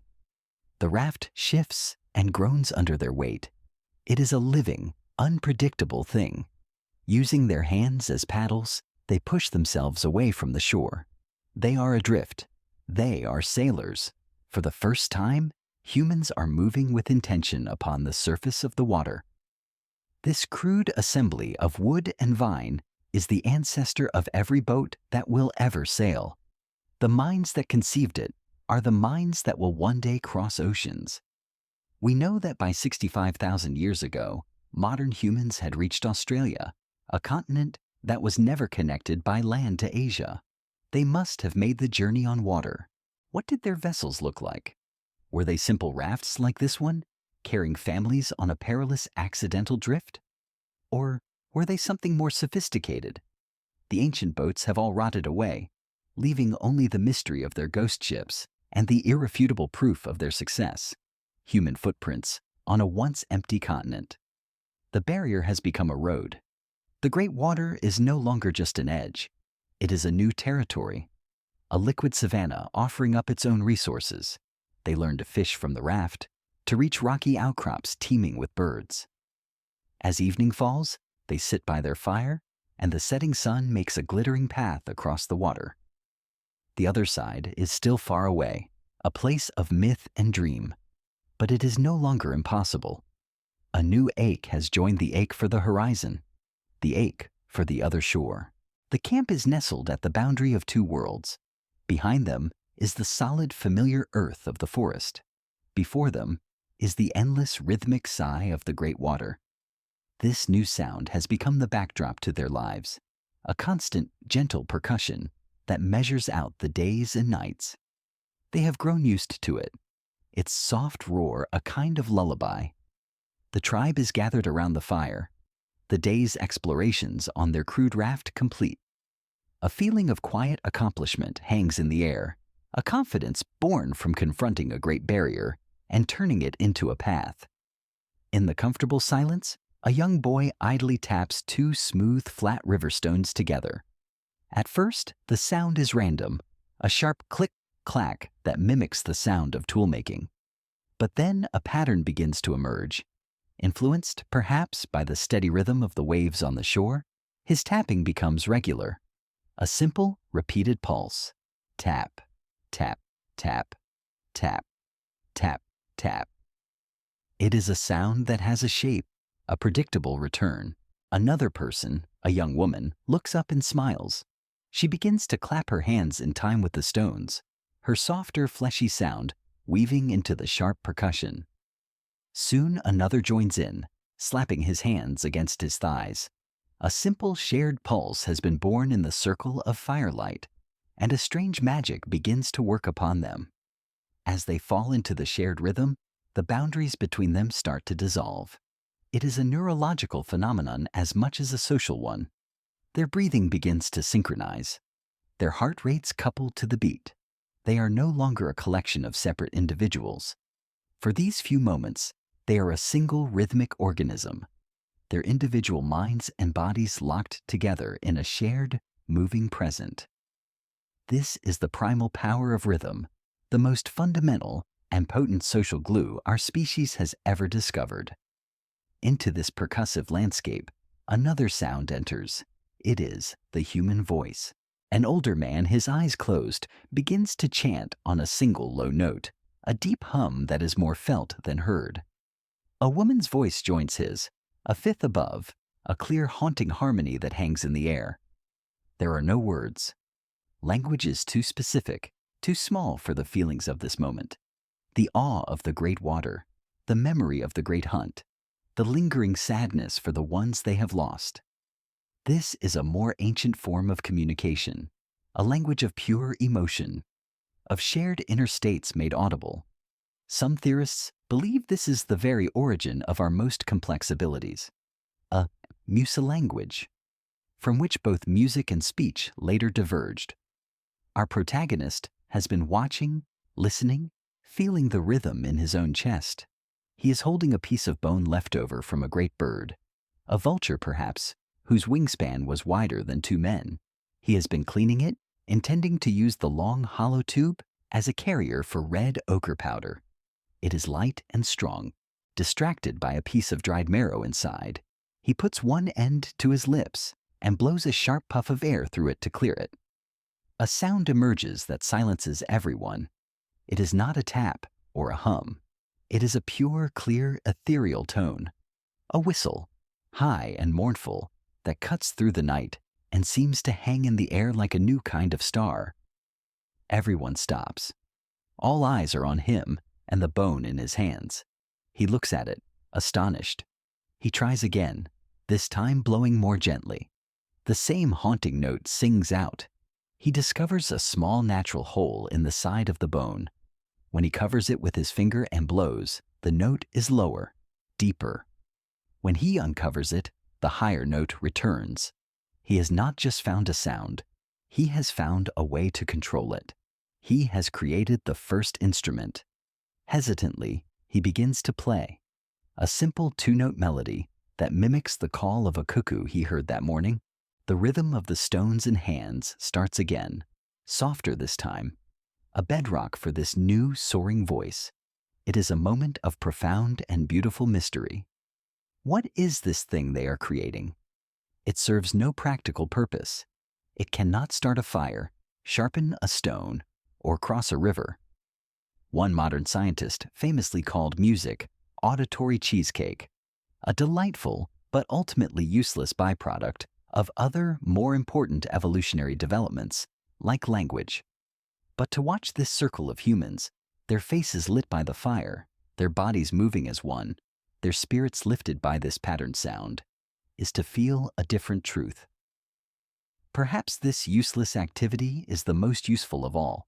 Perhaps the unity it forges, the shared joy and sorrow it allows them to express, is the very thing that makes them strong enough to survive in a world of endless challenge. The simple song fades. The last tap of the stones echoes and is gone. The only sound left is the rhythm of the water and the crackle of the fire. But the silence that returns is not the silence from before. It is a silence filled with a new potential, the memory of a shared creation. They have found a new way to speak to the spirits of the world and to the spirits within each other. The last pure note from the bone flute dissolves into the night, leaving a silence that is deeper and more resonant than before. The intense, magical feeling of unity, born from the shared rhythm, slowly fades. But as the momentary trance of the music recedes, the permanent structure that holds them together remains, as solid and real as the ground beneath them. It is an architecture of relationships, an invisible fortress built of bonds and obligations. It has no name, but it is the single most complex and important thing they have ever made. This structure is a grammar of kinship. It governs every interaction, every gesture, every shared piece of food. There are no laws carved in stone, no chiefs to issue decrees. Yet the rules are absolute, learned from birth and as natural as breathing. A child startled by a nightmare stumbles from its mother's side and is immediately gathered into the arms of a man who is the mother's brother. He is not the father, but his duty to comfort and protect the child is unquestioned. In this small, intimate world, the burden and the joy of raising the next generation is a shared current that flows through the entire band. The Western concept of a small nuclear family has not been born yet. Here, the family is the entire group. This invisible grammar is most clearly seen when resources are divided. The next day, one of the hunters returns from the water's edge with a large fish, a prize wrested from the new liquid world they are learning to navigate. He is hungry, his own body tired from the effort, but his own need is not the first to be met. He carries the fish to the fire where the others are gathered. The first and best portion is cut with a sharp flint flake and given not to his own mate, nor to his own child, but to his mate's mother. This act is not simple generosity. It is a reaffirmation of an alliance, a thread that weaves two family lines together. Next, the children and the other elders are given their share. Only then, when the most vulnerable have been cared for, do the hunters themselves eat. This is the ceaseless, life-sustaining flow of reciprocal altruism. It is a system of sharing that functions as a kind of social insurance. The hunter who provides the fish today does so with the deep, unspoken understanding that when he returns empty-handed tomorrow, another's catch will feed his family. It is a web of mutual obligation, a constant balancing of debts and credits that are never tallied, but are felt with an intuitive, powerful precision. The human mind, it seems, evolved not just to track animals, but to track relationships, to remember who is reliable, who is generous, and who is family. Within this small, tightly knit group, another deeper rule operates. The young women our protagonist has grown up with, the ones he has played with and learned with, are his sisters, his cousins. He feels a deep bond of affection and duty towards them, but they are not and can never be his mates. This is the great incest taboo, a foundational principle of human society that is as mysterious as it is universal. Where does this powerful prohibition come from? Is it a biological imperative, an instinct that guards the genome against the dangers of inbreeding? Or perhaps it is the single greatest social invention of all time. By forbidding mating within the immediate group, it forces them to look outward. It necessitates building relationships with strangers, transforming other, potentially hostile bands into kin. This rule, this need for exogamy, is the engine that weaves disparate, isolated families into a vast, continent-spanning network of humanity. It is the reason a small, fragile species could conquer the world. But how they managed it, how these small bands arranged to meet and exchange partners in a vast and dangerous landscape, is a profound mystery. Perhaps there were great seasonal gatherings, or perhaps the exchanges were fraught with tension and negotiation. The threads that wove the first wider societies together are now invisible. He looks around the fire at the familiar faces, each one occupying a precise location in his mental map of the world. That is his mother. That is his cousin, the son of his mother's sister, who is almost a brother. That is his mate, a woman who came from a band that lives a moon's journey towards the rising sun, her presence a living treaty between their two peoples. These are not just words. They are the coordinates of his existence, defining his duties, his loyalties, and the very shape of his life. This invisible web of kinship is their masterpiece. It is more adaptable than any tool, more nourishing than any single hunt. It is a flexible, resilient structure that allows them to absorb loss, to share success, and to face the terrifying uncertainties of the world not as a scattering of vulnerable individuals, but as a single, cohesive whole. It is the silent, beating heart of their humanity. The fire crackles, a warm and living heart in the cool night air. The physical world, with its endless demands for food and safety, recedes with the light. In its place, the world of the mind expands, and in this inner world, no one travels further or holds more territory than the old man who sits closest to the flames. He is no longer the swiftest hunter or the keenest eye. His hands, which once could flake a stone into a perfect, leaf-shaped point, are now knotted with age. His value to the band is no longer measured in the strength of his body, but in the vast, invisible landscape of his memory. In a world that has not yet discovered the art of the written mark, he is the only library. His mind is a living repository of their people's entire existence. Every other form of wealth they possess, the tools, the furs, the carefully guarded fire, is temporary. But the knowledge locked within the intricate architecture of this one man's brain is their most precious and irreplaceable inheritance. When the old woman died, they felt the terror of a great library burning, of losing forever their encyclopedia of the plant world. This man is the keeper of all the other volumes. Within his memory, there is a map. It is not a map of lines and symbols, but a map of stories, songs, and sensations. It covers a territory that would take a lifetime to walk, a landscape of mountains and valleys, rivers and coastlines that he has never seen with his own eyes, but which he knows intimately from the words of his father and his father's father before him. He can describe a hidden spring in a desert 2 seasons walk to the south, a place his own band has not needed to visit for 2 generations, but whose location is preserved in a story, waiting for the day it is needed again. Within his memory, there is a book of laws. It is the complex, unwritten grammar of kinship they all live by.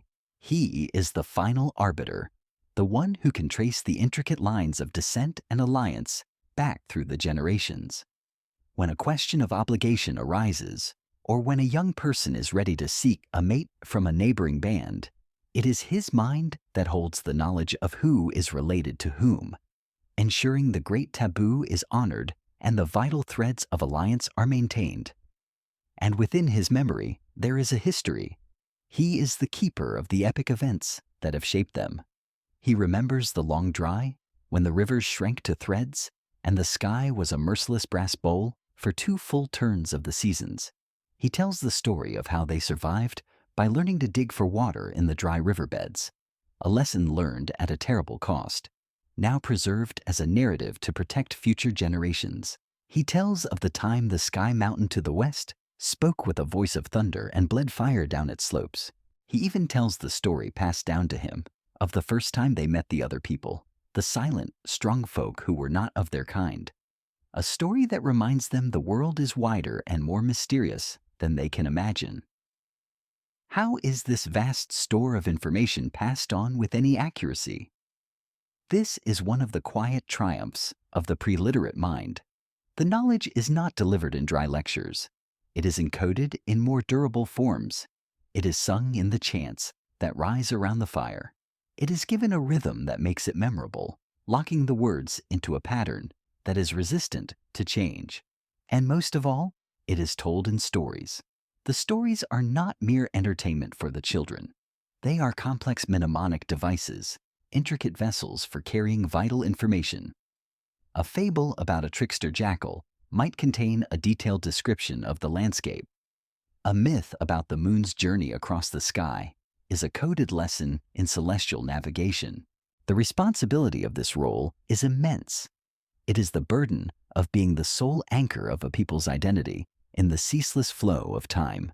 He must constantly rehearse the old stories, walking the pathways of his mind to ensure they remain clear. He fears the slow creeping fog of forgetting, the possibility that a single, vital detail, the name of an ancestor, the antidote to a poison, might slip away into the dark. His mind is not truly his own. It is a sacred trust, a vessel for the collective consciousness of his people. As the fire burns low, a young girl, her chin resting on her knees, asks him to tell the story of the first hunter and the star elk again. The old man smiles.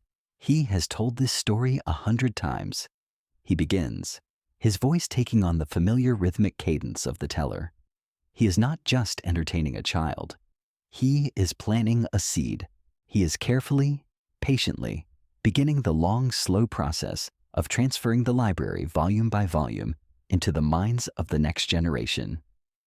The student has appeared, and so the lesson begins.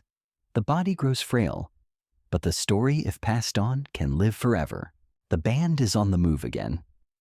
The memory of the old woman's grave is now a landmark in their minds, a fixed point in their story, but the story must go on.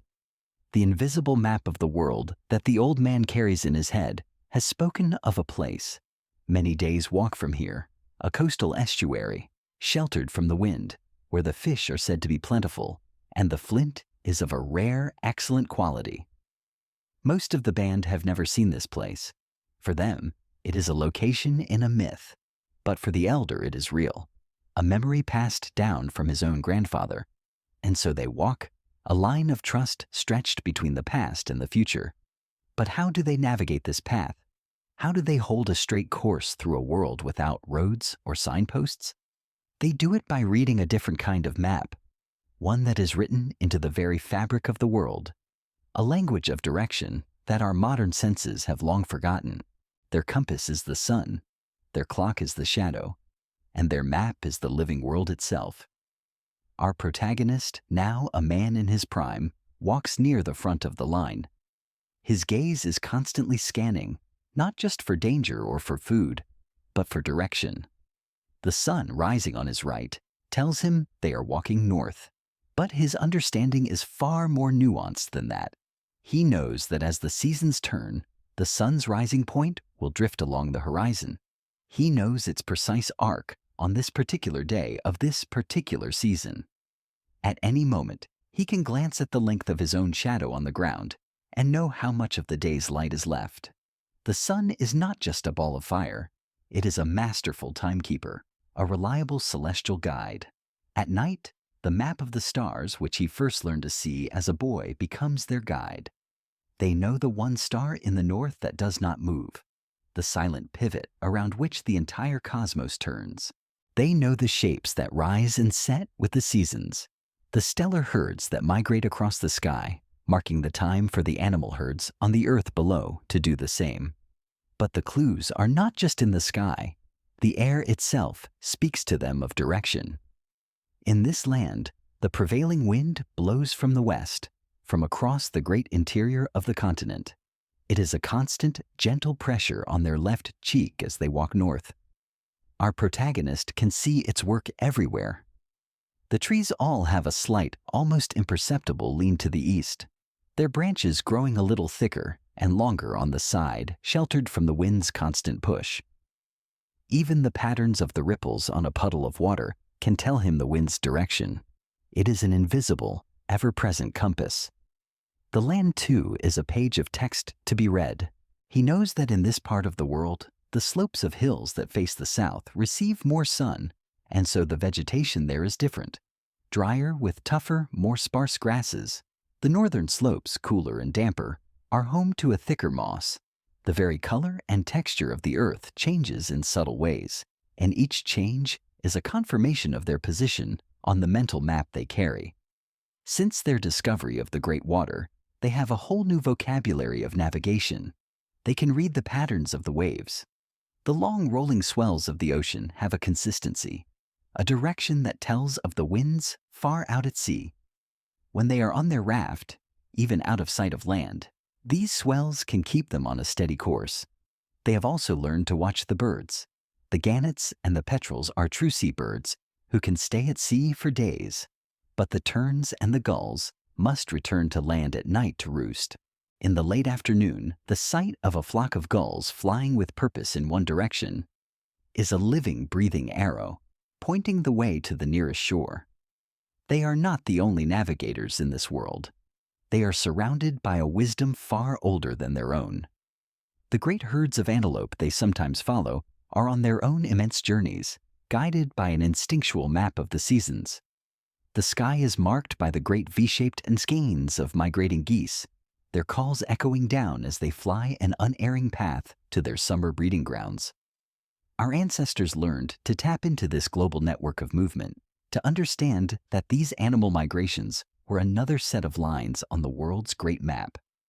How the human brain synthesizes all this disparate information, the angle of the sun, the memory of the stars, the feel of the wind, the lean of the trees, the flight of the birds, into a single coherent sense of direction, is a profound mystery. To us, who navigate by street signs and glowing screens, this ability to build a detailed, three-dimensional map of a vast landscape in the mind feels like a superpower. Was it an innate skill, a part of our evolutionary inheritance that has since grown quiet from disuse? Or was it a true science, passed down through generations, a testament to the computational power of a mind that had to find its own way? As evening falls, they arrive at a ridge overlooking a new valley. The old man squints, and a slow look of recognition dawns on his face. He points a trembling finger. There, his voice rasps, the river that runs like a snake. My grandfather told me of this place. They were never lost. Their path was not a straight line, but a winding, intelligent dance with the landscape, guided by a library of memories and the ever-present clues of the natural world. They arrived at the promised land, the sheltered estuary where the river meets the sea. And it was just as the old man's story had described it. The waters teemed with fish, fat and slow in the brackish pools. The cliffs nearby held veins of the finest flint. a beautiful dark gray stone that flaked into razor-sharp edges. For a full turning of the seasons, the band lived in a state of grace. The constant, gnawing anxiety of the next meal was gone. The children grew fat and strong. The ache for the horizon was, for the first time, quieted. They had found their home, a place to anchor their stories, perhaps even a place to build a new graveyard for generations to come. But the world is not a story, and it does not always obey the wisdom of the ancestors. The first sign that something was wrong was a failure of the sky. The season of the great rains was due. The air should have grown heavy, the clouds thick and dark, but the sky remained a pale, indifferent blue. The winds that should have carried the scent of rain instead brought a dry, dusty chill from the north. The tribe would look to the old man, but he would only shake his head. The stories in his mind spoke of droughts, of the long dry, but this felt different. It was not just an absence of rain. It was a deep, fundamental shift in the character of the world. The familiar pulse of the seasons, the rhythm they had navigated their lives by, began to break down. The great flocks of migratory birds that should have darkened the skies on their journey south never appeared. The broad-leafed trees that lined the river, which should have been heavy with fruit, produced only a few small withered nubs before their leaves turned a sickly yellow and fell months before their time. A new kind of cold began to creep into the world, a deep, penetrating cold that the sun seemed powerless to warm. One morning, they awoke to a sight that struck a primal fear into their hearts. The edges of the quiet tidal pools were laced with a thin crystalline skin of ice. Water had turned to stone. This was a magic they had never seen, a violation of the natural order. The world was behaving in ways for which their knowledge, their entire library of memory, had no explanation.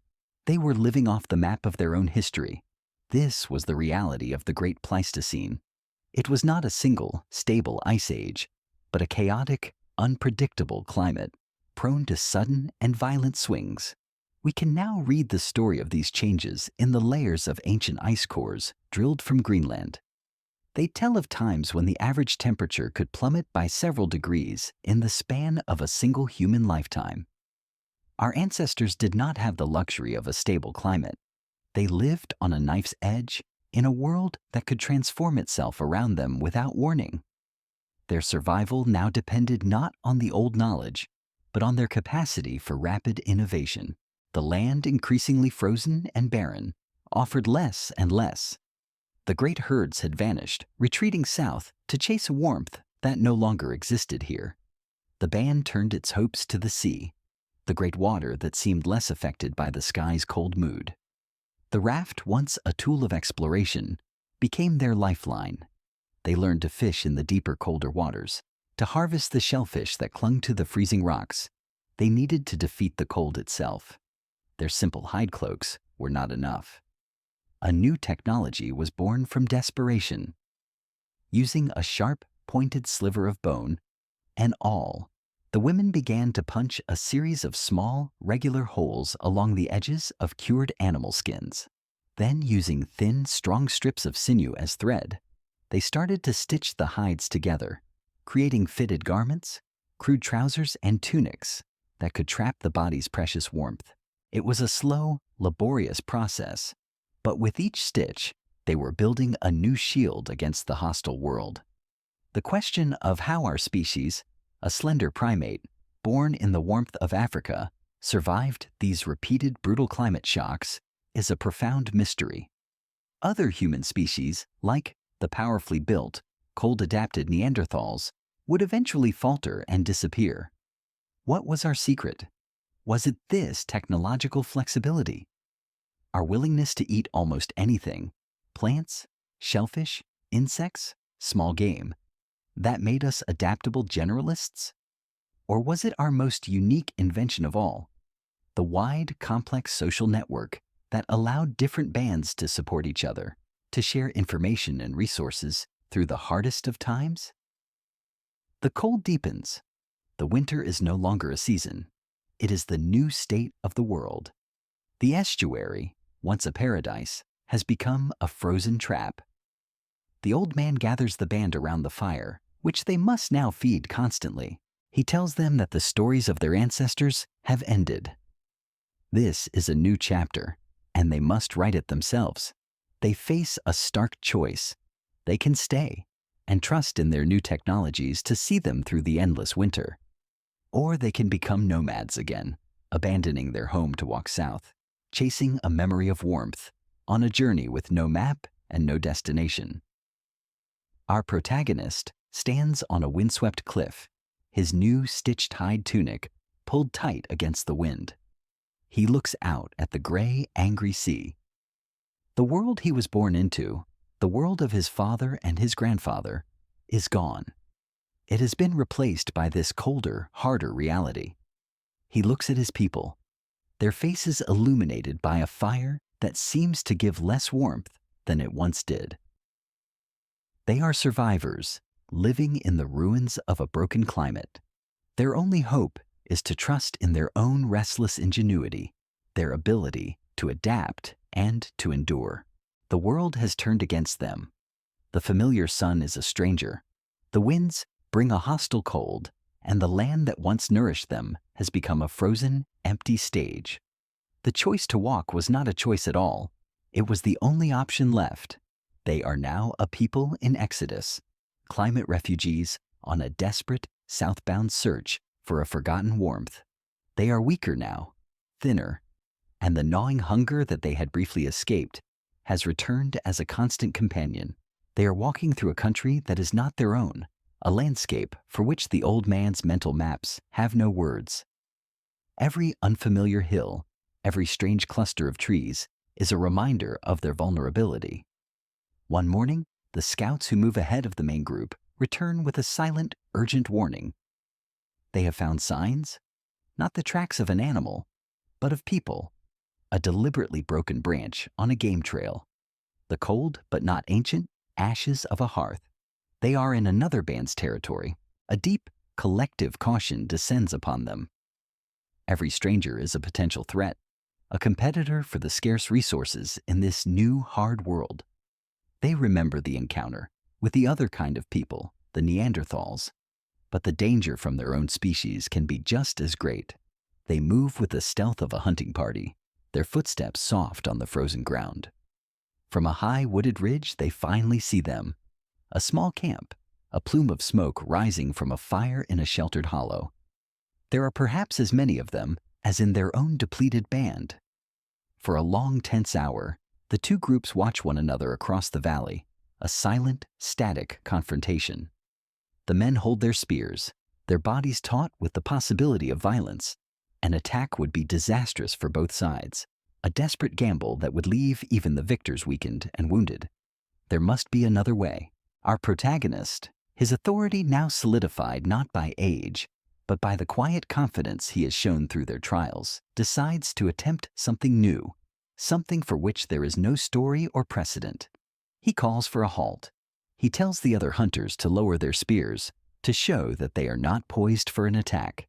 He then walks out into the open space between the two groups, his hands held up and empty, to show he carries no weapon. But his hands are not entirely empty.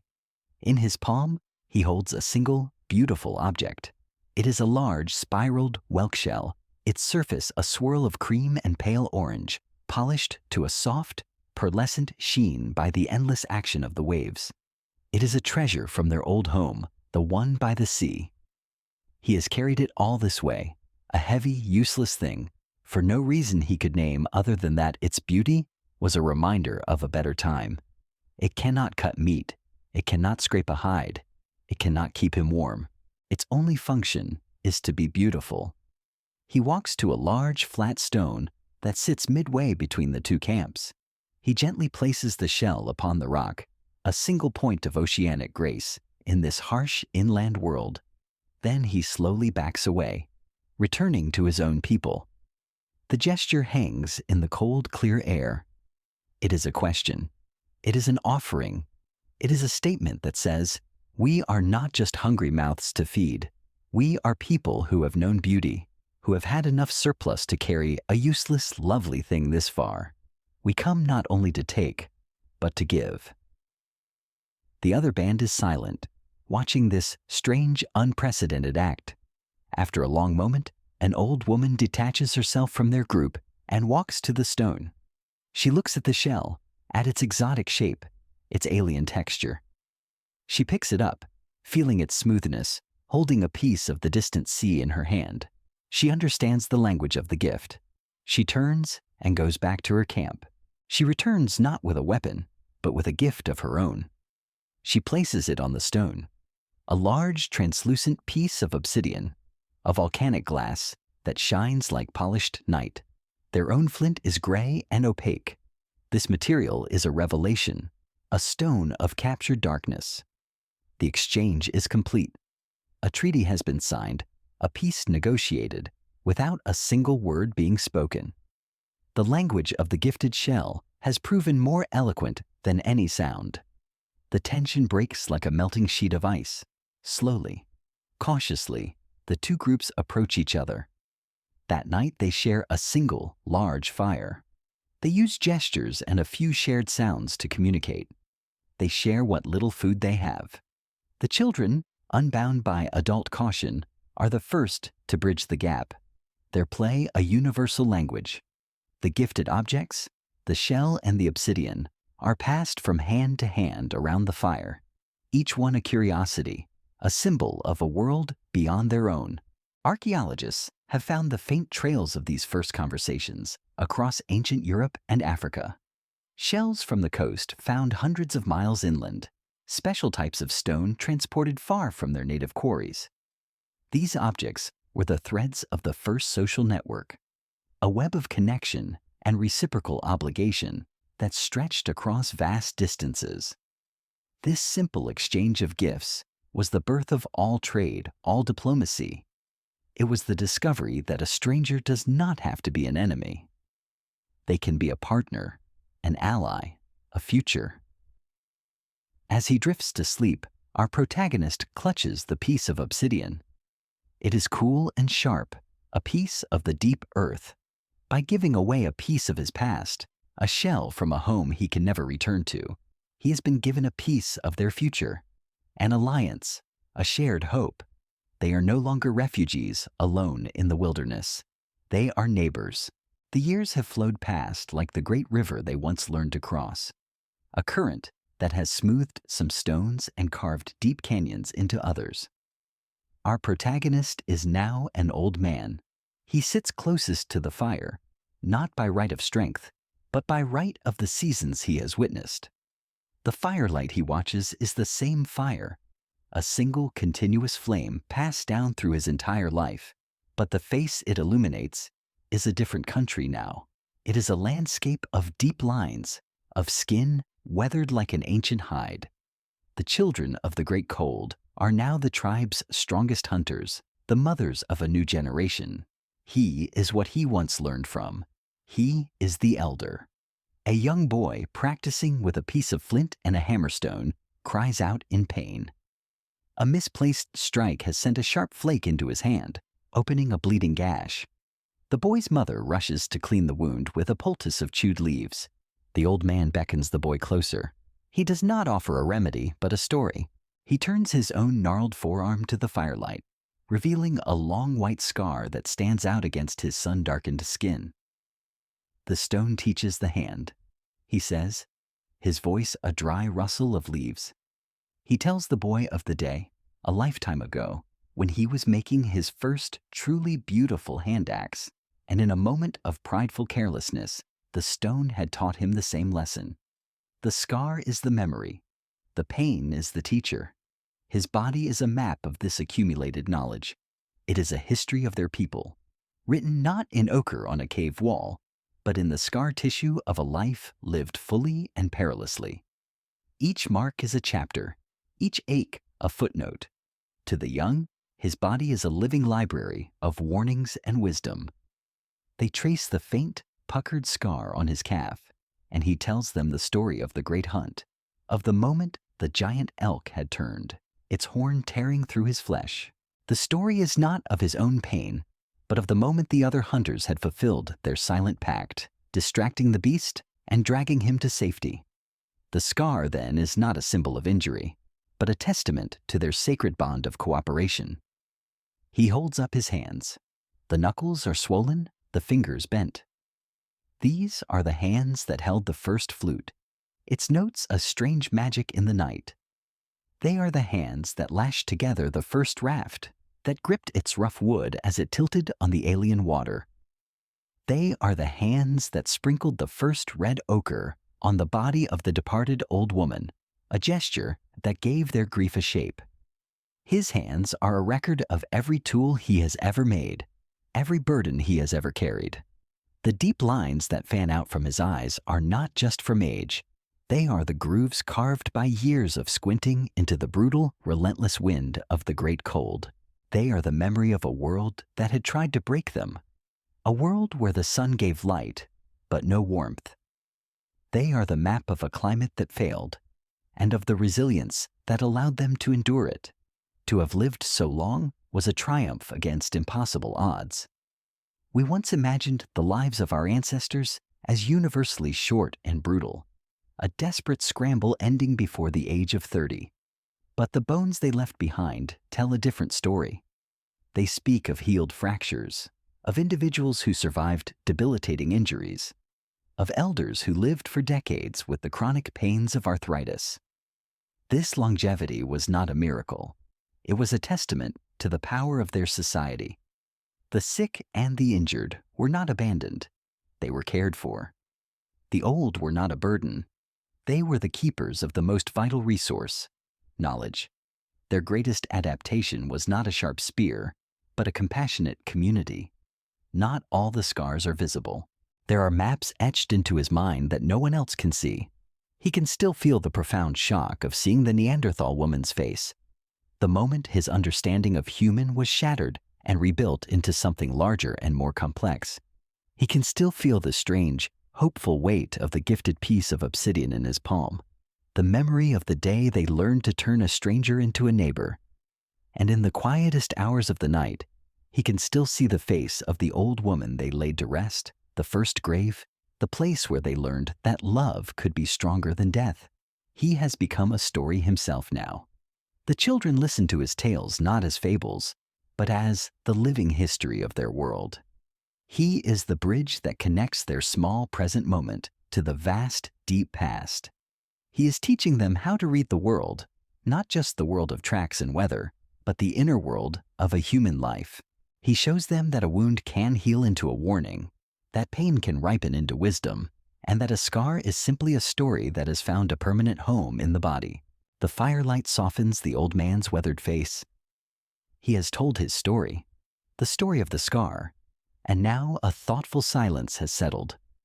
The young boy with the freshly cut hand is no longer focused on his own small pain, but on the old man himself, his gaze direct and filled with a new, deep-seated curiosity. In that gaze, the old man recognizes the spark. It is the silent question that all knowledge keepers wait for, the sign that a mind is not just willing, but eager to receive. He knows that the stories are only half of the inheritance. The other half must be taught through the hands. The next day, he leads the boy away from the camp, down to the gravel banks of the river, where the stones lie in their millions. This is the first classroom. The lesson is not a lecture. It is an immersion in the sensory world. The stone speaks. The old man rasps, his voice soft. You must learn to listen. He picks up a rounded cobble of granite and hands it to the boy. Then he picks up a nodule of flint. He shows the boy how to feel the subtle difference in weight, in texture, in the way the cold of the stone feels against the skin. He taps each one with a hammerstone. The granite gives a dull, lifeless thud. The flint answers with a clear, high-pitched ring, a note of pure possibility. He makes the boy do the same, again and again, until the boy's ears, not his mind, can distinguish the good stone from the bad. They return to the camp with a few carefully chosen cores. They sit facing each other, the stones between them, like a shared meal. The old man takes a hammerstone, and his movements become a slow, deliberate performance. He's no longer just a toolmaker. He is a teacher, and every gesture is a line in a textbook that has never been written. He shows the boy how to cradle the core in his palm, cushioning it with a piece of leather. He demonstrates the angle of the strike, the sharp, confident flick of the wrist. A perfect, sharp-edged flake detaches and falls to the ground. Then he hands the stones to the boy. This is the heart of all cultural transmission, the delicate moment when knowledge must leap from one mind to another. The boy imitates the motion, but his strike is hesitant, the angle wrong. The hammerstone glances off with a useless clack. The old man does not speak. He simply reaches out and takes the boy's small hands in his own. He repositions the boy's grip, adjusts the tilt of the core, curls the boy's fingers around the hammerstone. Together, their 4 hands holding the 2 stones, they perform the motion again. This time, a flake detaches. It is thick and clumsy, but it is a start. This is true teaching. It is more than just allowing another to watch. It requires a theory of mind, the ability for the old man to imagine himself inside the boy's mind, to understand his confusion, to anticipate his mistakes. This patient, guided, hands-on correction is the very engine of cumulative culture. It is the ratchet that allows skills to be passed on with high fidelity, ensuring that the knowledge of a million years of trial and error is not lost in a single, fumbled generation.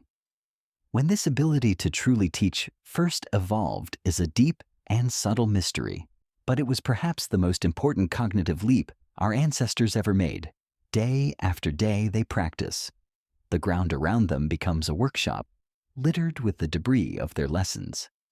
The boy's hands become a testament to his effort, calloused and crisscrossed with small cuts, but his movements lose their hesitation. They become fluid, economical, confident. He learns to read the story of the stone, to see the faint stress lines and ripples that tell him where it wants to break. He is no longer just hitting a rock. He is in conversation with it. Finally, after many days of work, he accomplishes the task. He takes a single, good core, and in a series of clean, confident strikes, he produces a tool.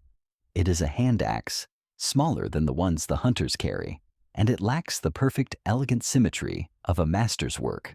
But its edges are sharp, its point is clear, and it fits comfortably in his hand. He holds it up, his chest swelling with a pride that is deep and silent. The old man takes the tool from him. He turns it over, feeling its balance. He runs a calloused thumb carefully along its edge. He looks from the stone to the boy and back to the stone. Then he gives a slow, deliberate nod. In that single silent gesture, a great and ancient torch is passed. The fire of knowledge, the unbroken chain of skill that connects them back to the very first hominin who ever intentionally fractured a stone, has been successfully passed to a new generation. That evening, when the hunters bring back a small deer, the boy is given the honor of making one of the first cuts with the axe he made himself. The tool works. The old man watches from his place by the fire. He has given away a piece of himself, but in doing so, he has not become less. He has become, in a small way, immortal. He has planted his knowledge in the mind of the future. A catastrophe, swift and merciless, falls from the sky. The cold that has haunted them for seasons coalesces into a storm of unparalleled fury. A driving, horizontal sleet, born of a wind from the frozen north, sweeps into their rock shelter. It is a force of nature that cannot be shielded against. The fire, their single, continuous, and most precious possession, hisses and sputters under the assault. For a few desperate moments, the band huddles around it, using their own bodies, their hide cloaks as a final, futile wall. But the storm is too powerful. With a final, sorrowful sigh of steam, the last ember dies. The heart of their world goes out. Silence. And then a darkness more profound than any they have known. It is a blackness, filled with the roaring of the wind and the biting, relentless cold. The thread of fire, the single flame they had carried and guarded for generations, a life form that connected them directly to their most distant ancestors, has been broken. A fear colder than any wind settles over the band. They are adrift in the night, a tiny fragile island of warmthless life in a great frozen ocean. The old man, his voice barely a whisper against the storm, tells a story of a time, long ago in his grandfather's memory, when the fire was lost. It was a story of a desperate, months-long search for a lightning-struck tree. It was a story of great suffering. The storm passes with the dawn, leaving behind a world draped in a thin shroud of ice. The cold is absolute. Huddled together, their shared body heat a pathetic defense. They face the grim reality. They cannot survive long without the fire. The old knowledge offers no hope, only the prospect of a long and likely fatal search. The young boy, the one the old man has been teaching, is restless with a cold and fearful energy. He takes a piece of dry wood, salvaged from the driest part of the shelter, and a sharp flint awl. He begins to drill a hole into the wood, an idle, repetitive task to keep his hands from freezing and his mind from despair. He works with a frantic speed, his hands a blur. After a minute, he stops, his muscles aching. He feels a strange warmth on his fingertips. He touches the wood around the hole he has drilled. It is hot. A thin, delicate wisp of blue smoke, carrying the sharp, pleasant smell of scorched wood, rises from the hole and vanishes in the cold air. He stares, his mind racing. Friction makes warmth. Everyone knew this, but this was more than warmth. This was smoke, and smoke was the brother of fire. He calls to the old man, his voice tight with a strange new excitement. The old man comes, his movements stiff with cold. He looks at the hole, sniffs the air. He sees what the boy sees. Not a fact, but a question. A wild, impossible possibility. The boy's frantic, accidental discovery becomes a deliberate, desperate experiment. The entire band gathers to watch, their faces a mixture of hope and doubt. They choose their materials with the care of a sacred ritual. A fireboard made from a piece of soft, dry driftwood. A drill, a straight, hard spindle of wood, its point sharpened by the boy with one of his own flint tools. He carves a small depression in the board, a nest for the drill's point, with a notch on the side to catch the dust. The boy places the point of the drill in the nest and begins to roll the spindle between his flattened palms, pushing down with all his might. It is exhausting, awkward work. His hands slip. The drill wobbles. After a few moments, he is panting, and another hunter takes his place, seamlessly continuing the motion. They work in a relay, a human engine devoted to a single task, their movements a frantic prayer. The old man kneels beside them, his voice a low, encouraging chant. Faster, harder, the wood is waking. A black powder, fine as dust, begins to build up in the notch. The smoke thickens, the smell of hot wood now sharp and pungent. The air is electric with a tension that has nothing to do with the cold. They are on the verge of something, a doorway to a new world. And then it happens. In the heart of the black powder, a tiny red eye opens. A spark. It is a minuscule glowing ember, a captured speck of the sun, and it is the most beautiful thing any of them have ever seen. There is a collective, indrawn breath. Everything is still. With the reverence of a priest, the old man takes the fireboard. He tips the precious glowing coal into a waiting nest of the driest tinder imaginable.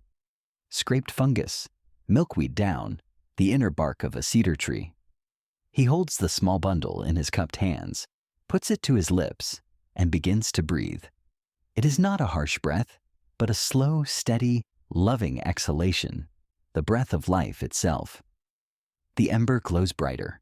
The smoke becomes a thick, white cloud, and then with a soft, magical whoosh, the tinder bursts into a clean, bright, dancing flame. A sound half shout, half sob erupts from the tribe. A new son has been born, not from the sky, but from their own hands, from their own will. This fire is different. The old fire was a gift they had to keep. This fire is a power they now possess. Archaeologists, can rarely find the evidence of this momentous invention. The simple wood rots and vanishes. But they know it happened, for with this knowledge, our ancestors were finally untethered. They were no longer dependent on luck or geology. They could carry the idea of fire and create it wherever they went. It was this power that allowed them to survive the deepest winters and walk to the furthest corners of the globe. They build the new fire into a roaring, triumphant blaze, its warmth more welcome than any they have ever known. They look at the simple pieces of wood and then at their own hands with a new and profound awe. They have not just conquered the cold, they have unlocked one of the universe's most fundamental secrets. The seasons turn, and the great cold, which had seemed like a new and permanent reality, begins to loosen its grip. The world, in its own slow, inexorable rhythm, is healing. The rains return to their proper time, and the grasses grow a little taller each year. The memory of the endless winter is now a story, a dark fable the old man tells around a fire that no longer feels quite so desperate. The tribe has survived, but it has not survived unchanged. The greatest change of all can be seen in the eyes of the children who were born after the great invention. The old man, our protagonist, watches his granddaughter. She is a child of 5 or 6 summers, born into a world he helped create, but which he can never fully inhabit. He watches her play, and in her casual, thoughtless confidence, he sees the map of a different reality. She has never known the deep, soul-gnawing fear of the fire going out.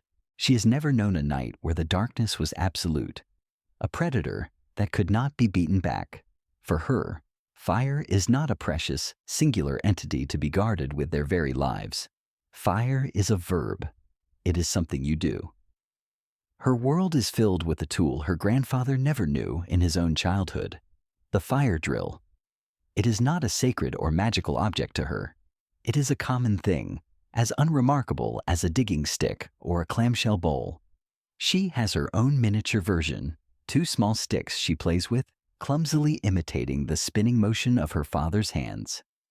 To the old man who remembers a world without this power, the sight is a constant, quiet miracle. To her, it is just a game. This one invention has rewritten the rules of their existence. A small hunting party prepares to leave for a few days, tracking a herd of deer. The old man watches them. In his youth, such a journey would have involved the immense burden of carrying a smoldering, carefully wrapped coal, a constant source of anxiety. Now, the hunters simply tuck their fire-making kits, the familiar drill and board, into their hide pouches. This simple, casual act is a revolution. It is the gift of freedom. It means they can travel lighter, faster, and further.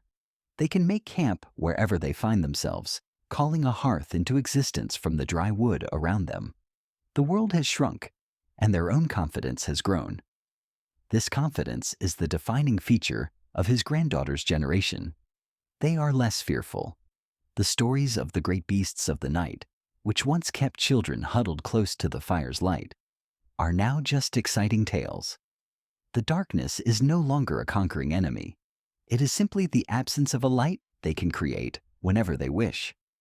This psychological shift is profound. It breeds a bolder, more curious kind of human, one who sees a new cave not as a potential tomb, but as a place to explore, knowing they can carry their own private sun with them. The old man sees this in his granddaughter, and he feels a mixture of deep pride and a strange, unnameable sense of loss. He is proud of the security he has given her, but he misses the deep, sacred reverence they once held for that single, precious flame. The power of fire-making has unlocked other doors. It is a key that opens other keys. They have learned to use fire to harden the points of their wooden spears, making them nearly as effective as stone. They have learned to use fire to manage the landscape, burning off old, dead grass to encourage the growth of the fresh green shoots that attract grazing animals. The pace of innovation, once so glacially slow, seems to be quickening. For 1,000,000 years, the hand axe was the only tool that mattered. Now, in the space of a single lifetime, he has seen the invention of the raft, the needle, the flute, and the fire drill. Why this sudden acceleration?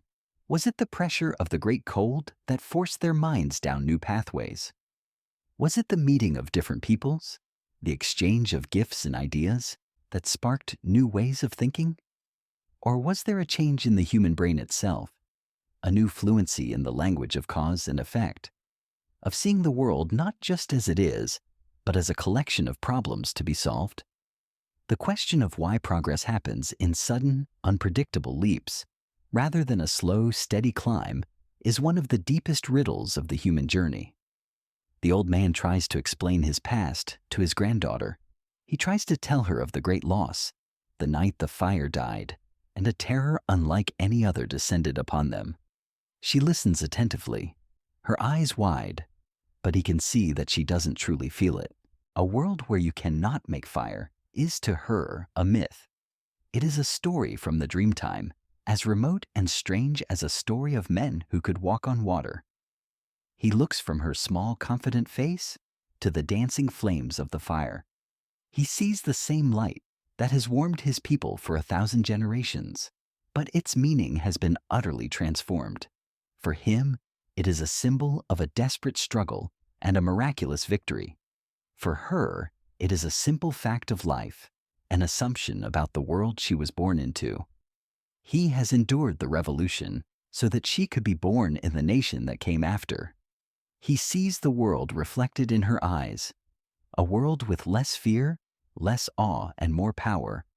And he knows that this is the strange, bittersweet nature of a gift that is truly given. The seasons continue their great, slow wheeling dance, but for the old man, the journey is over. His world has shrunk to the size of the campsite, to the small sunlit patch of ground where he sits during the day, and to the familiar circle of firelight at night. His legs, which have walked across landscapes that are now only myths, will no longer carry him. His hands, which have shaped stone and wood and the very course of his people's history, now rest, trembling slightly in his lap. The great outward exploration has ended. A different kind of journey has begun. A slow, meandering walk backward through the vast and winding country of his own mind. Time, which once flowed like a river in one clear direction, has begun to eddy and pool. The past is no longer a distant country. It has moved in and now occupies the same space as the present. He feels the warmth of today's fire on his wrinkled skin, but in the same moment, he feels the biting, impossible cold of the endless winter, the memory, a ghost that still shivers in his bones. He hears the laughter of his granddaughter as she plays, and it is a delightful, present sound, but it is woven through with the high, ethereal note of the first flute he ever heard, a sound from a lifetime ago that is somehow just as real, just as present. His daughter brings him a piece of grilled fish on a leaf. The taste is good, but it is not one taste. It is a chorus of all the meals he has ever eaten. It is the taste of the first sweet, roasted tuber, shared in a world where fire was still a miracle. It is the rich, gamey taste of the great elk, the prize from a hunt that now feels more vivid than yesterday. It is the sharp, salty taste of the first shellfish gathered at the edge of the great, mysterious water. The present is no longer a solid thing. It is a thin, translucent veil, and the bright, powerful colors of the past shine through it everywhere. The camp is full of ghosts, but they are gentle companions. He sees the face of the old woman, the one who taught him the language of the leaves, and he sits with her in a comfortable, long-practiced silence. He sees the face of the friend he lost during the Great Migration, and in his mind, they walk together again, young and strong, reading the stories in the dust. The boundary between the waking world and the world of dreams has become soft and indistinct. His life is no longer a story he tells.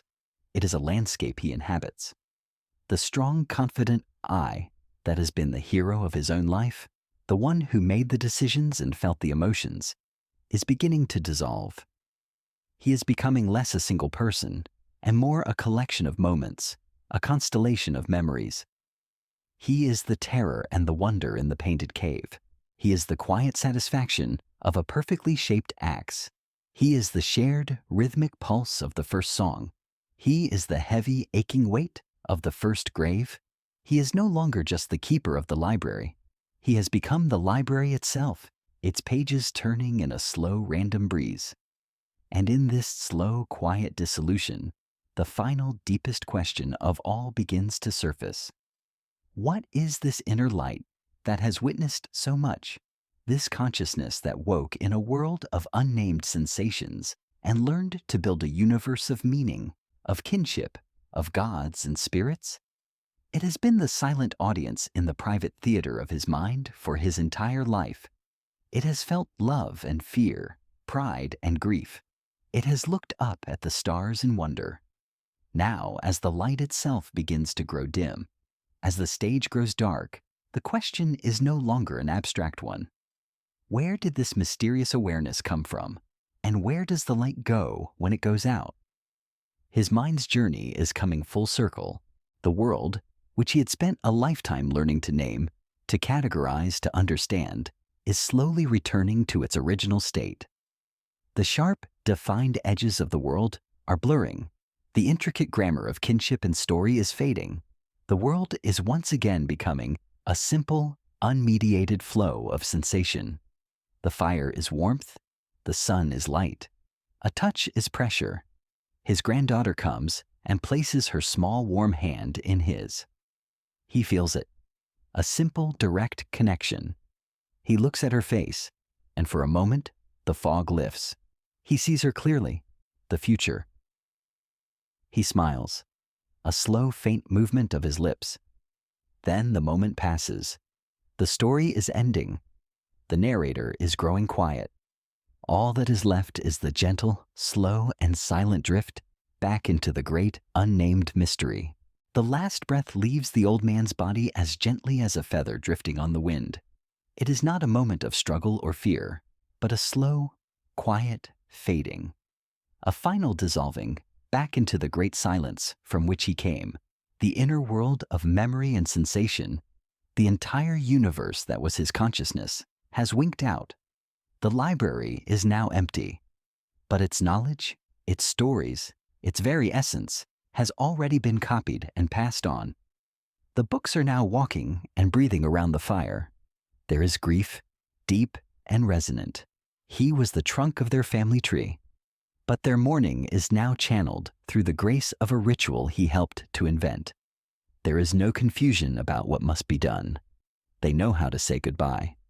They lay his body to rest near the riverbank, curled on its side as if in a deep sleep. His granddaughter, a young woman now, places a necklace of her own making, of drilled fish vertebrae and iridescent shells around his neck. The young man he mentored, now the tribe's most skilled maker, places a perfect, newly made fire drill in his hands, a tool for his journey into the spirit world. They cover his body with earth, and with the brilliant yellow ochre that was the fruit of his first diplomacy. The act of remembrance he gave them now cradles him in his final peace. In the days and weeks that follow, his absence is a palpable silence, but his presence is everywhere. His legacy is not a monument of stone, for they build none. It is a living, breathing thing woven into the fabric of their daily lives. When a hunter hardens the point of a spear in the fire, using a technique the old man discovered, his knowledge is there. When a mother soothes a crying child by humming a simple two-note melody on a bone flute, his music is there. When a difficult decision must be made, the new elders of the tribe will speak his stories, using their narrative logic to find a path through the present trouble. His wisdom is there. His echo is in the hands of the young man he taught, who now sits patiently with another, smaller boy, guiding his hands in the patient, frustrating art of turning stone into a tool. It is in the voice of his granddaughter, who now tells his stories to the youngest children, her cadence and her pauses an unconscious imitation of his own. The great invisible fire of culture, the sum of all their knowledge, has been passed. His life was a single crucial spark in that unbroken 2 million-year-old flame. And now let our perspective pull back From this small grieving band by a nameless river to the great wide canvas of the world. At this very moment, thousands of other bands just like this one are scattered across the continents. In each one, a similar quiet drama unfolds. In each one, a new tool is being invented, a new social rule is being tested, a new story is being told. A vast interconnected web of minds is at work, each one a small flickering candle, but together they are beginning to form a light that will one day illuminate the entire planet. This one anonymous man, whose life we have imagined, was not a king or a hero. He never had a name that would survive a single generation, yet his life was more consequential than that of any emperor. The challenges he faced and the solutions he and his people discovered were not unique. They were the universal challenges and discoveries of our species. The spark of creative thought that allowed him to see a raft in a fallen log. The leap of empathy that allowed him to see a neighbor in a stranger. The flash of genius that allowed him to create fire from friction. These were the moments that defined our path. The echo of his life has never truly faded. It is in the very structure of our minds, which are shaped to learn and to teach. It is in the syntax of our language, which may have been born from the sequential logic of toolmaking. It is in our restless desire to explore the next valley, the other shore, the distant star. He is our ancestor in the most profound sense, not through a direct and traceable line of blood, but through the unbroken, ever-expanding inheritance of culture. The quiet world he inhabited is the soil from which our own noisy, complex, and beautiful world has grown. And so our long journey is at an end. We have walked with one of our most distant ancestors, feeling the first cool morning of consciousness on our skin, and we have sat with him by his last fire, feeling the slow dissolution of a life into the great silence. The questions he faced are still with us, wrapped in different clothes, but the same in their essential form. How do we survive in a changing world? How do we build a community of trust? How do we give meaning to our losses? And what is our duty to the generations that will follow our own?